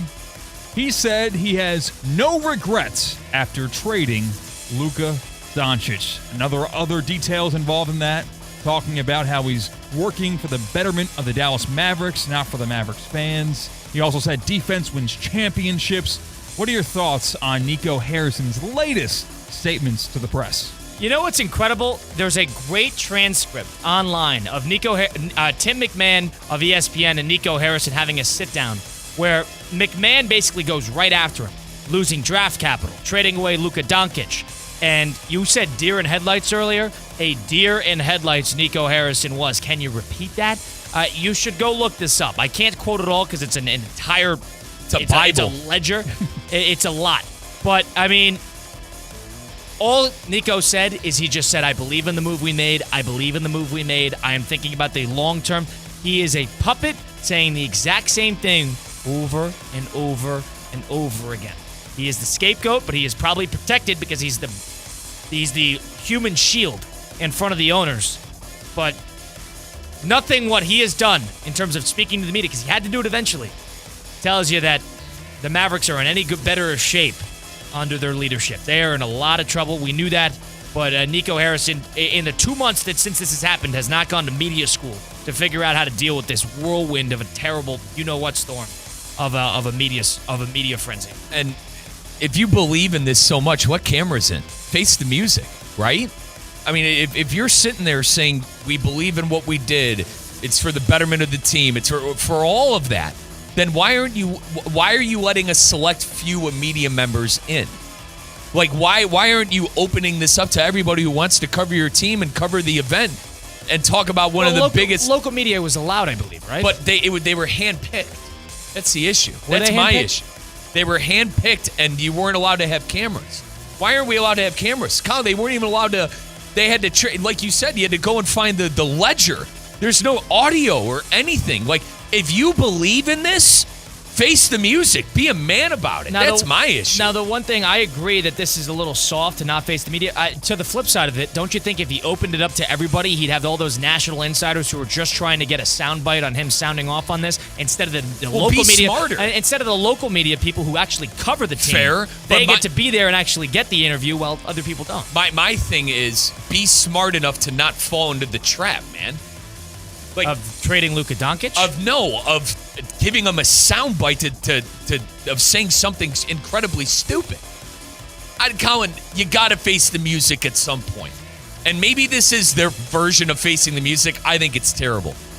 People have been wanting answers about this for a real long time. I just think picking a select few about it is kind of a coward way to do it. Yeah, it's been a coward move. In my opinion, it's been a coward move all along. You went behind the kid. When I say kid, you went behind Luka Doncic's back and didn't tell him anything about it, and he had no idea he was being traded. This whole thing has been cowardice, in my opinion.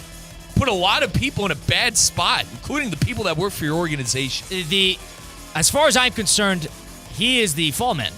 He is not going to give you anything because I have a hard time believing he was the sole operator in this, whether he believed in it or not. He is sworn to oath that this was all me, this was my decision, this was an ownership move. This was the owners getting him out of it. That's my perspective on this. Do I blame him? Yes. But is he even the root of the problem? I don't think so. It's the Dumonts, the owners of the Mavericks. Those are the people that made the decision. I think he's just a guy. He's your front man. He's the one to address the media, and he doesn't have to. And it's a little cowardly, but he doesn't even believe the words he's saying. That's where it gets tricky. This is all about the owners, but you don't have to hold the owners accountable like you do the general manager, but the general manager gets fired by the owner. So get used to Nico Harrison. It's a tricky spot. Why enter the whirlwind when you don't have to?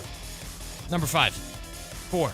Number 5. Number 4. The Magic beat the Hawks and are the 7th seed in the Eastern Conference, but that was not the main story. It was a blowout. Trae Young got ejected in that game.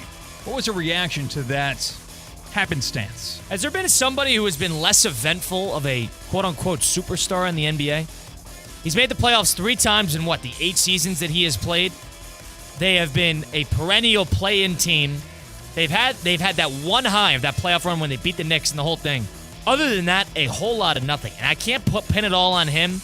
They've changed coaches here now. I know Nate McMillan, they tried him. They got Quinn Snyder. They've tried a bunch of guys. But, an uneventful career for Trae Young so far. He is exactly what he was at Oklahoma. He was a guy who knows how to compile statistics, can get you his 25 and 12. He is useful in the pick and roll game. He will be a ball-dominant force, but he is not a contriving factor of a winning franchise team, the whole thing. That's Trae Young. That's his legacy. Good for the small stuff, not for the big stuff. He's one of the players in the NBA that looks like, it's a burden to be there. It's unfair for me to say. But he doesn't try at all on defense. And a lot of the times it looks like he's just going through the motions. Last night, so let me walk through the ejection that happened. So first off, he gets a technical because he's throwing a temper tantrum and literally chucking the ball at a referee out of bounds. So he gets teed up for that. Then the ball rolls over towards him. Then he starts playing keep away. And he's walking the entire time. He's walking to the tunnel, knowing that he's going to get thrown out because in his mind he's already made up he's going to do something stupid and pick up a second technical. That was one of the bigger disgraces I've seen in a long time. Talk about quitting. That guy quit with 4.5 minutes to go into the game. I understand you're down 20, game's already over. Have some pride.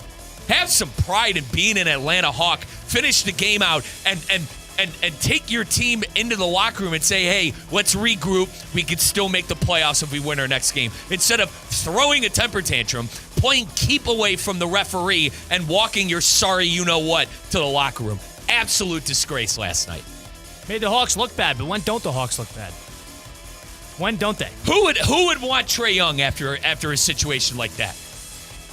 The Hawks, I think they have a fat contract, but yeah. You are getting a nowhere with Trae Young. He is not a driving factor on a big-time team. He never will be. That is his legacy. Number 5? Number 5. Happy National Banana Day. where do you rank a banana in terms of common fruit? Mike's obsessed with bananas. So, Kyle, I don't think bananas get the clout that they should. I feel like watermelon, strawberry, blueberry. No one likes blueberries. Really? Blueberry is a thing of the past. My family's obsessed with blueberries. But regardless, Kyle, I always had to go to bat with Mom, make sure you buy some bananas. I love a banana. I love peanut butter. Now, I do a show with two guys who don't eat peanut butter, which is one of the craziest things I've ever heard in my life.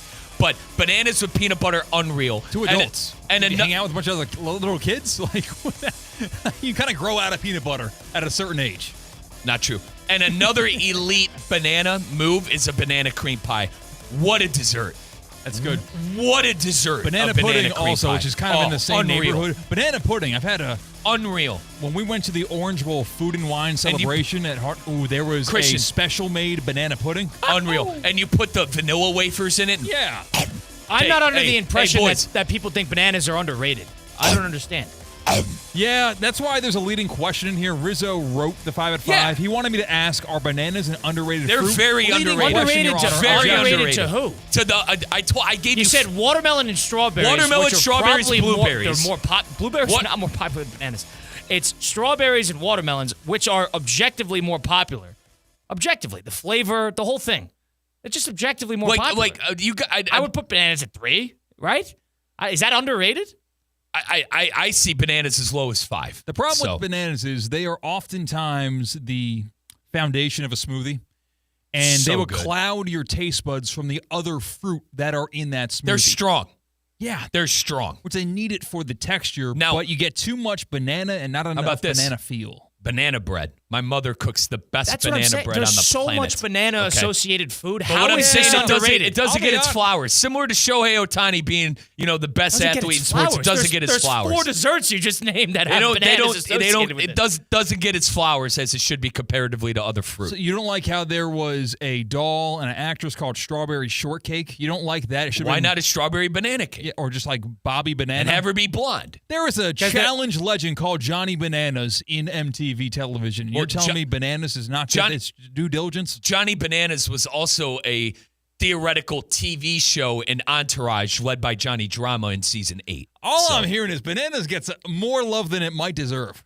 I agree. I tend to be on the same. They don't get their flowers. They got 4 desserts. I mean, geez. You want to talk underrated? They don't fruits. get their flowers. The mango should be up there. The mango, if you break it down, I don't know.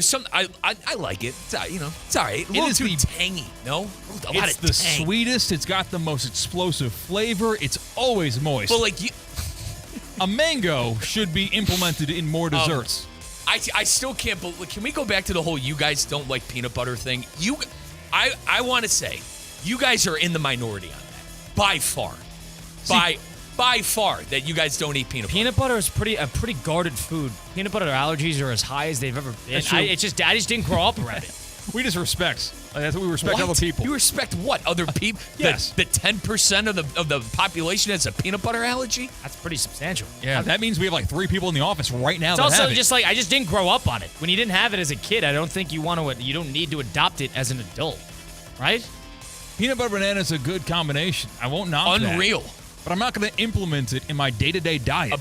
Hey, apples get more love than a banana. Apples are delicious. They get more love than a banana. It's a great hydrating fruit, and it has a great you want to know what's acid elite as well? Back to my whole peanut butter thing. Apples and peanut butter, elite. So hold on. So you just got upset that apples got their flowers, and then all of a sudden we're turning it back into how elite they are. Which is it? You're talking about where it's ranked. Everybody ranks bananas fairly high. I say it's usually 5th. I think it should be a little higher. According to who? According to everyone. Wake up. Everybody. According to everyone. During the break, wake up. I am going to look at maybe 5 different lists on the top fruits. And come up with an aggregate. Perfect. We're going to get some Reader's Digest in here. We're going to get some Lifetime magazine, and we'll see the average ranking of fruits and where banana falls. We'll do that next. That was our 5 at 5 presented by Flagler Credit Union. It's Russo and Rizzo right here on ESPN 106.3. Live from the Anajar and Levine Accident Attorney Studios. Anajar and Levine Accident Attorneys. Call 1-800-747-FREE. This is ESPN 106.3. I'm Ellie Anajar of Anajar & Levine. Injured in a car crash? Never rush to settle with insurance companies and never settle for just any attorney. Demand Anajar & Levine. Our experienced legal team will fight to win you the maximum compensation you deserve. Call me, Ellie Anajar, for a free consultation and take back control of your life. Call 1-800-747-FREE. That's 1-800-747-3733. In office, West Palm Beach. Wing Wednesday. Brought to you by Hurricane Grill and Wings. 30 bold flavors, ice cold beer, handcrafted cocktails. Your home for sports is Hurricane Grill and Wings. Find your spot at hurricanewings.com. For 48 straight years, Ford F-Series have been the best-selling trucks in America. We got here by engineering breakthrough technology, redefining Built Ford Tough, and never settling for second best. But what's really made Ford F-Series the #1 selling trucks in America is you. Ford F-Series, built Ford Tough. Based on 1977 to 2024 calendar year total sales. Evan Cohen here, reminding you that ESPN 106.3 is the official home for Inter Miami Soccer. Saturday, Messi and Inter Miami head to Columbus for a showdown in the heart of Ohio. Can Miami take control? Coverage kicks off at 4 p.m. only on ESPN 106.3. The playoffs are heating up, but your home shouldn't. Stay cool with EDS air conditioning. Right now, qualified customers can take advantage of 0% interest for 60 months on a brand new AC. Hot streaks belong in sports, not in your home. With over 800 Google reviews and a 4.8 star rating, EDS is the name you can trust since 2006. Visit EDSIsYes.com today. Game day comfort starts now. Don't sweat the small stuff. Mike Rizzo here with the Sports Business Minute presented by the FAU MBA in Sport Management Program. Juan Soto, 15 years, $765 million. Shohei Ohtani, 10 years, $700 million. These are the most lucrative contracts in sports, and they are obviously within MLB. The CBA, the collective bargaining agreement within the MLB, is set to expire December 1st of 2026. MLB and its commissioner, Rob Manfred, are having discussions about a possible salary cap. Baseball has never had a salary cap. Could be something to keep an eye on. This is the Sports Business Minute presented by the FAU MBA in Sport Management Program. Accelerate your career in sports with the program committed to developing top-notch executives and managers with a focus on the job placement for students and graduates. The FAU MBA in Sport Management Program. As market dynamics change, the quality of service you receive from your accounting firm shouldn't. Anshin Accountants and Advisors take the time to get to know you and your unique circumstances to help resolve complex issues and develop innovative tax and accounting solutions tailored to meet your goals. If you're a high net worth individual or business owner eager for a strategy to maximize tax savings, let Anshin deliver where others can't. Visit anchin.com. Anshin Accountants and Advisors, recalculating what's possible. What would you do with an extra $700? You can earn up to $700 per year with Boost Checking from Flagler Credit Union. Boost Checking pays 7.0 annual percentage yield on balances up to $10,000. That's up to $700 extra to do what you love. Boost Checking from Flagler Credit Union. Requirements apply to earn the highest dividend rates. Limit one checking account per membership. Dividend rates and annual percentage yield subject to change. Business accounts do not qualify. Insured by NCUA, proud partner of Florida Atlantic University Athletics.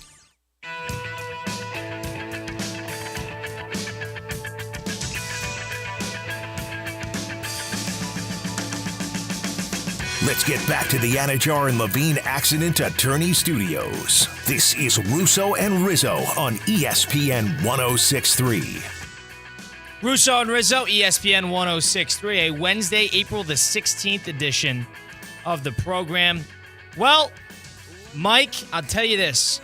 Sounds like we were wrong on this department. You owe me an apology from the sounds of it, Christian. In terms of where bananas are ranked amongst the all-time great fruits. Christian, you went through a bunch of things. What'd you find?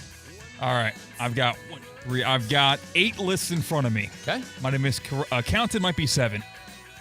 E-Drink Lagos has banana at number 5. Are we going to go list by list? Yes, I'm absolutely. gonna rapid fire. I said it's usually floating around the 5 range. Let's hear it. Let's hear it. YouGov.com has banana at Number 3. all right. That's pretty highly rated. How about Sunspots Cornell Suns? This is the Cornell newspaper. Very educated people over there. Roll big red roll. They've got banana. Number 5. Then we take a turn for the worst. A severe turn for the worst. And what's this fantastic source? This is Medium.com. I don't know what that is, Neither do I. and I'm trying to pull it back up. They have them unlisted. That's why I couldn't find it. Wow. Out of They how listed many? 10 fruits. And let's hear the 10 that are listed in front of No, bananas. let's not do that. Let's move on. Watermelon, lychee, orange, honeydew, pineapple, It's a disgrace. peaches or nectarines, strawberries, pears, guava, mango, all above banana. Now, banana could be the last one No out. banana. Who's to say? Now we move to First We Feast. They've got banana all the way. Number 2. So maybe I misspoke when I said we owe Mike Rizzo an What apology. do you mean? We get to the tiermaker.com. Now you're making things up. Tiermaker.com is a good spot where people can make their own tiers on a plethora of topics, whether it be food, movies, whatever, and anything. They've got banana in the S tier, which is number 1 tier, alongside watermelon, strawberry, nectarine, and apple. I think 4 or 5 is a safe number. Autostraddle.com, our last source, has banana at number 18. Number 18. They have them behind underrated. tomato. They have them behind blueberries, apples. I wouldn't put it maybe anything higher than 5. Can I set the show on fire with another quote unquote fruit take, Christian? I don't know. It's a fragile show. You guys love the, Mike, we get your Sicilian. So I'm half Sicilian. I can't eat a raw tomato, mates. I can't do it. On a burger, on a sandwich. Like my mom and my sister, they'll like eat tomatoes with like salt on them. I can't eat a raw tomato. I can't do it. I do not like them at all. But I love ketchup. I love red sauce. I love marinara. I love everything that has to do that gets extracted from a tomato. But the actual tomato, I cannot eat it raw. I cannot do it. No caprese salad? Can't do it. Can't do it. My substitute for a tomato is a cucumber. Like a raw tomato is a cucumber. All right. Fair enough. I do think that this banana argument, you've really won me over. Because Thank you. I don't It's like... underrated. Where do you have it? I have it It's at underrated. I think that's fair. I heard a lot of 4, 5s, and 6. I think that's fair. You're kicking him out of the top 15 is ridiculous. That is stupid. I agree with that. That is a personal preference. That is stupid. I agree. Out of top 10, out of top 18 doesn't make any sense. A lychee's good in a cocktail at a Japanese restaurant, don't get me wrong, but it has no business being above banana. It has no business being above watermelon. It has no business being above strawberries. It has no business probably being above apples. So there's 3 right there. Strawberries, I'll be honest, when you're searching for strawberries at a grocery store, you get a lot of duds. You got to be real careful. Strawberries at their peak are very good. But what about the flavor? The flavors, it's widespread. Banana flavor is not widespread.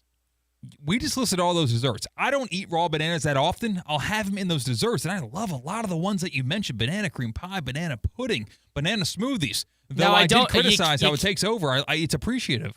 But you can't give all the credit of that to bananas. Why? Right? What do you mean, why? Because It's it's the part basis of, of it. Yeah, I know. You don't have banana bread without a banana, bud. I said I'm not giving them all the credit there. You take away the banana, sorry, Jamba Juice, goodbye. Just like why you get a chocolate covered strawberry, you don't give all the credit to the strawberry. It's a piece. It's a foundation. If it was that popular, everybody would be peeling bananas left and right. Because it's utilized well in a dessert. So if there was a banana shortage, tropical smoothie stock would plummet to the ground. I agree. It's a good piece. It's not the 1A. You want to talk about 1A star? It is not a 1A star. No, but you need it there. Should be. You need it to have a smoothie. That's why I said it's underrated. Have It's a banana. role player. But you take away a strawberry, they still have maybe 5, 6, 7 other great options of smoothies that don't involve strawberries. Thank you. But it's a role player. Nothing wrong with being a role player. Know your role. Get your rebounds. Play some defense. Get rebounds. That's play some ridiculous. defense. That is utterly ridiculous. You should bring a banana every day into the office. If you're such a banana fan, and I haven't seen you eat one time, so don't. And also, Colin, you're barking up the wrong tree in the wrong region because in these parts, it's a toss-up whether or not they're eating a banana or a plantain. Well, Kyle, first off, the banana is non-negotiable. One of the first things I eat after the workout, so that's why you don't see it there at home. And I haven't seen it here. I eat it because I already ate it. I already ate my banana. I already ate it. I already ate it. Some of us actually have a home that we go home to. No, and don't we make have this about this. Don't make it about cheap this. shot. Come on. Don't make it about this. All I'm saying is there's nothing wrong with being a role player. That's what that is. It's a role player. It's a six-man. Jamal Crawford. That's a banana. All right? I think that's fair. Underrated. Jamal Crawford's a good player. We're not knocking Jamal Crawford. You know? Yeah, giving him a max contract? Definitely not. By the way, another interesting thing. Speaking of Jamal Crawford, he was on some God Only Knows podcast. You remember the story we did about the people going to space? Yes, Katy Perry and company. Katy Perry and Gail He King. He was asked, would you rather go to space or do the submarine trip? And I much rather, I think, that go to famously space. had like 8 people die at the bottom of the ocean. Yes. Correct. I much rather go to space than a submarine. But, Kyle, it's crazy that we haven't figured out the submarine vessel yet. They have figured it out. Then how are Where have you people? been? People are consistently. I said the same thing until our content director Brian Rowitz told me how many people just recently are dying in the submarines. You're talking about the famous one from last year, right? Yes. The Ocean Gate. I thought we figured it out. Apparently, we haven't figured it out. Who told you that? We figured Brian it out. Rowitz. He didn't say that. We had figured it out. They found the vessel. They found the pieces. No, I'm saying like figure out how to go down. Like in a submarine. They have and figured do that out. It was that one because they had an Xbox controller controlling the thing. It was a cheap organization. It was a cheap submarine. Do we have a caller, Christian? Yeah, we've got a banana take. Okay. Banana take from Leo in Riviera Beach. He joins Russo and Rizzo. What's your take on bananas, Leo?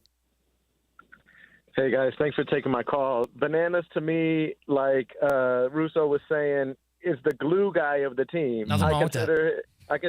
I consider bananas to be like the Jeff Conine, the Joe Tooney on the Chiefs, the that guy, or even a fullback, like the do-everything guy that's going to just, do his job to perfection and just keep his mouth shut. That's how I consider a banana.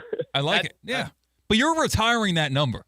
You're retiring bananas number at the end of the career. And Leo, let's remember, all I said was they're underrated. They don't get the proper flowers that they deserve. Everything. You just said you alluded to Shohei Ohtani. Correct. It's not Shohei Ohtani. It's a Shohei Ohtani fruit for me. No, and you know what? With bananas, like they're looked at as a Hang mockery. on. Time out. It is the perfect Shohei Ohtani because you guys said it's a jack of all trades. Shohei Ohtani can do everything. Not the best player on the team. Because I feel like when you think bananas, Ohtani is though. And you're right. I'm agreeing with you. Oh, he's not the banana's not the best player on the team. You ever throw some brown sugar on top of it, get the flamethrower out, and you just Wow, I never heard either of you talking about how great it is solo. It always needs something, doesn't? Similar to Jamal Crawford. Similar to these guys, Jeff Hornacek. Leo had a great shot with Jeff Conine and brought me back to 97. So Jeff, that's it. It's fine. We're Dart's at it. blowing it. Unless I'm hearing how great it is, I haven't seen it from you two. Bananas are known as like the monkey treat, right? That's what the banana is known for, but it should not be. It should be known for banana cream pie. It should be known for banana pudding. So it shouldn't be known. It Bases shouldn't of be known smoothies. for its own base, its own player. It should be known for its contribution. I mean, I I eat a banana every single morning dry. Now I'll put peanut butter on it to count. Oh, so he puts peanut butter on it every now and then. I bet every day. Not every day. Not every day. He's a Don't role be player. dense and ignore the fact that the smoothie industry would not exist without the creation of the banana. All right, it's fine. You're You're allowed to be a role player. You're allowed to be a role player. I'm not saying it's a knock. I'm just saying what they are. Unless I'm hearing differently, I haven't heard anything differently. Haven't heard anything differently on that front. They're a role player. And if they're not, please explain to me how. Explain to me how. John C. Cassidy, we're getting into the summer months, starting to get sticky, going to get a little hot here pretty soon in the South Florida area. John C. Cassidy Air Conditioning and Plumbing is the place for you to make sure that your unit is up and running properly. They've been proudly serving Palm Beach County since 1960. Go to CassidyAC.com to get started today. It's time to check to see if you need your system checked, upgraded. They have Cassidy's highly trained technicians. They can come over, troubleshoot, perform diagnostic checks on your system, no matter the brand or the age. They're local. They've been a part of the community for the better part since 1960. They support organizations like the YMCA, the Palm Beach Gardens Youth Athletic Association. It's going to get hot, so it's time to get cool and go get started with John C. Cassidy Air Conditioning and Plumbing. Taking a time out here, closing out the program next. One thing that I've it came to my attention was the Pirates' attendance. They went under 9,000 yesterday in that great ballpark. And Jeff Passan had a couple things to say. I went down the Pittsburgh Pirates rabbit hole. And I'm sorry that you did that. Awful for an all-time great franchise who's won 5 championships, been to a lot more. We got a lot to talk about to close out the program. Next, stick around for it. It's Russo and Rizzo right here on ESPN 106.3. Live from the Anajar and Levine Accident Attorney Studios. Anajar and Levine Accident Attorneys. Call 1-800-747-FREE. This is ESPN 106.3. The new Spring Blizzard menu is here at DQ Grill and Chill. Cue the confetti. The blizzard of the month is the Confetti Cake Blizzard, a delightful blend of confetti cake pieces and confetti frosting, mixed perfectly with DQ's world-famous soft serve. The Confetti Cake Blizzard, just part of the new Spring Blizzard menu, which also features s'mores, cotton candy, and 2 brand new blizzards, dipped strawberry cheesecake, and mixing bowl mashup. DQ Grill and Chill with 2 locations, 4828 Lake Worth Road and US 1 just south of North Lake. Hi, I'm Scott Smith with Smith Ball Baez and Prather, Florida Injury Lawyers. As you have likely seen and heard, law firm advertising is at an all-time high. Attorney ads seem to be part of every radio and TV commercial segment. Some firms are even using paid actors and actresses to speak for them.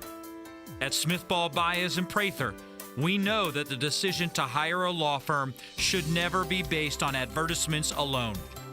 It is our past results and many positive 5-star reviews that we encourage you to read at smithball.com to learn more about our law firm. We have board-certified lawyers. We have lawyers listed in the best lawyers in America and in super lawyers. But most importantly, we have experienced lawyers located right here in Palm Beach County and the Treasure Coast that are ready to be your advocate and your voice, and fully prepared to start fighting for your legal rights today. Our purpose, legal power. Our mission, huge results. If you've been injured, the lawyers at Smith Ball Baez and Prather will help. Call us at 500-HELP, 500-HELP. With Smith Ball Baez and Prather, help is just a local phone call away. Offices Palm Beach Gardens, Boca Raton, and Port St. Lucie.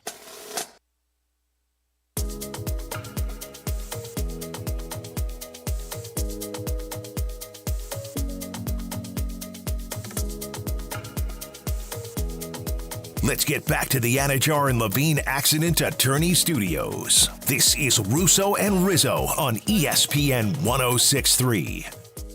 You got a little play-in action tonight in the NBA side of things. In a couple days, you're going to have NBA Saturday to kick off the postseason. You're going to have 4 games. It's going to be great throughout the weekend. No better time to get started than download the Hard Rock Bet app. Yeah, Colin mentioned NBA playoffs. You got baseball back as well. And if you're a new customer to Hard Rock Bet, as a new sign-up, if you don't win your first bet, you're going to get a bonus back up to $100. So if you're listening right now, download that Hard Rock Bet app. And if you don't win that first bet, you could get up to $100 back with a bonus bet to try again. I mentioned, man, you guys smell it? Spring is in the air. Baseball is in the air. It is your home for baseball in the spring, summer, fall, all season long. I love betting baseball. I've actually been pretty good at it lately. If you guys listen to one of our segments brought to you by Hard Rock Bet, Let's Go Streaking, I had a 5-game losing streak, but we've turned it around, baby. Get involved, folks, on that Hard Rock Bet app today, offered by the Seminole Tribe of Florida. Must be 21 and physically present in the state of Florida to wager. Terms and conditions apply. If you're concerned about gambling, call 1-888-ADMIT. And one more thing. Imagine turning $25 into $62,000 on a 20-leg parlay. That's what a Florida bettor did last month. You could see all the big wins with the Discover tab as well. If you want to join in on a popular parlay, you could do that on the Discover tab. And if you're not sure what to bet, look at that Discover tab as well. Imagine being the Pittsburgh Pirates and falling on a gold mine of a first overall draft pick in Paul Skeens and having 8,340 fans. 8,340 fans reported in the building over at PNC. Not PNC, but in Pittsburgh. PNC Park. Right. Against the Nationals. 8,340. 8,340. The A's get more than that. The Rays can't get that much consistently because they play in the Steinbrenner Field. But are you kidding me? I was going through this. The last time the Pittsburgh Pirates gave a multi-year contract, there's differences with service time and the whole thing like that. Extensions. 2016. They have been to the postseason. They've been in a playoff series one time since 1992, since Bonds left. That's one time. They've been to 2 wild cards. They lost both of those. They have 14 games winning under 70 games. 14 seasons, losing under 70 games. And they have 4 above 80 in that 32 years. And Colin, if I watched a lot of that game last night. You tuned into Pirates Nationals last night? I got James Wood on the fantasy team. I got Ruiz on the team. Yeah, Wood's been unreal. Hit a home run last night. The 500 people that were there would notice. They say 9,000. And trust me, folks, as a Cleveland Guardian fan who would cover these games in April, all right, they say one thing, but it's actually another thing for how many people actually show up. Colin, there had to be 400 people in that ballpark last night. I honest to God, at the 6th inning, there had to be 400 people in that ballpark. It's a shame. And I don't, the Pirates aren't the only team, Kyle, that are going through this, though. Like, attendance in baseball has gotten better. I think Manfred has done great things to get the game going and to kind of get the game fun again. But attendance is something I'll never understand. Don't you want to go to a baseball game? It's not like it was like 2 degrees outside. I hate the owner. Kyle, that's it. Yeah, that's it. They doesn't spend any money. They had lawmakers, Pennsylvania lawmakers, going after them saying, you got to start spending money. And I feel like for the Rays the same way. The Guardians, to my point, also the same thing. That's why. I guess, you could pinpoint it to that, but it's a fun time to go to a baseball game. And if you don't go, here's the issue too, Kyle. If you don't go to the games, you run the risk of the team leaving. If fans don't go, like I understand, that team will never leave Pittsburgh. I hope not. Never. They won 5 championships. I understand that the cheap, owners deserve a lot of the blame, if not majority of the blame. But at the same time, man, like if you don't go and support the team, there's always a threat of their moving. Kyle, you say they've won 5 championships. The Cleveland Browns left. Like anything is possible. You know what I mean? Like the Cleveland Browns left Northeast Ohio for 4 years. That's why, maybe I'm a doomsday Cleveland fan on this, but if you don't go to the games, you run the risk of them taking their business. Well, the thing is, they're elsewhere. still making a profit. That's the problem. That's why they're mad at Bob Nutting, who's the owner of the Pittsburgh Pirates. And you sit there and you have the Rooneys across town who are great owners. And you have sitting there, think about that. They have Paul Skeens, who is one of the most famous baseball players in the Major League Baseball already. At the moment, a great player, going to be if he stays healthy, a Cy Young candidate year in and year out. And they're probably not going to sign him to an extension. If all things point this direction, they don't spend money. They don't care about the player. And I think the fans are starting to get fed up with it. They are. It's a great park. It's great when it's filled. That has been as bad of a franchise as sports has seen. 32 years, 1 playoff series. Not counting the 1-game wild cards in the mid-2010s. And Kyle, the Pirates, man, cool logo, cool color scheme, cool name, a cool team.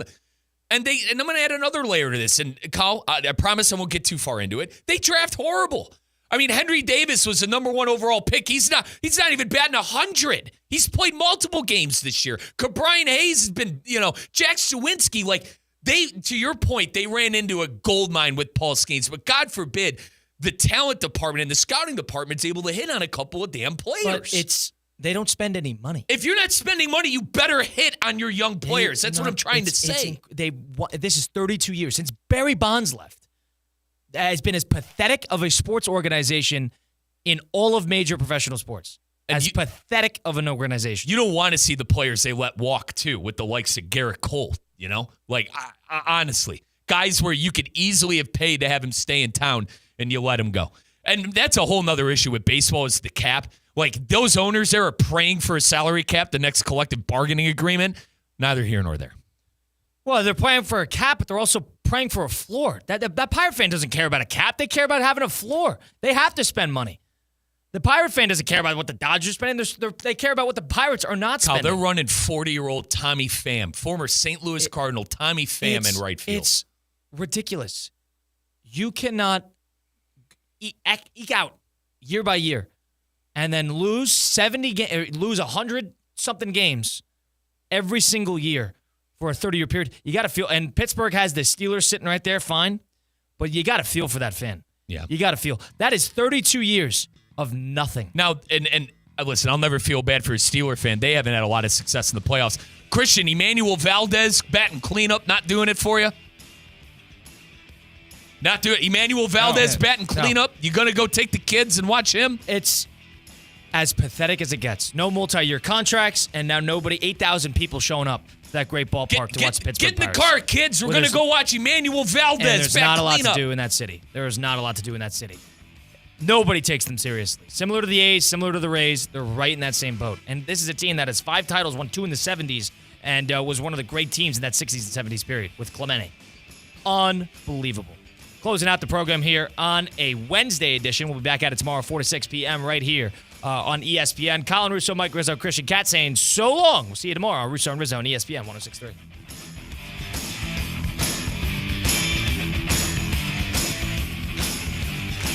ESPN West Palm is highlighting the best performance of the week. Presented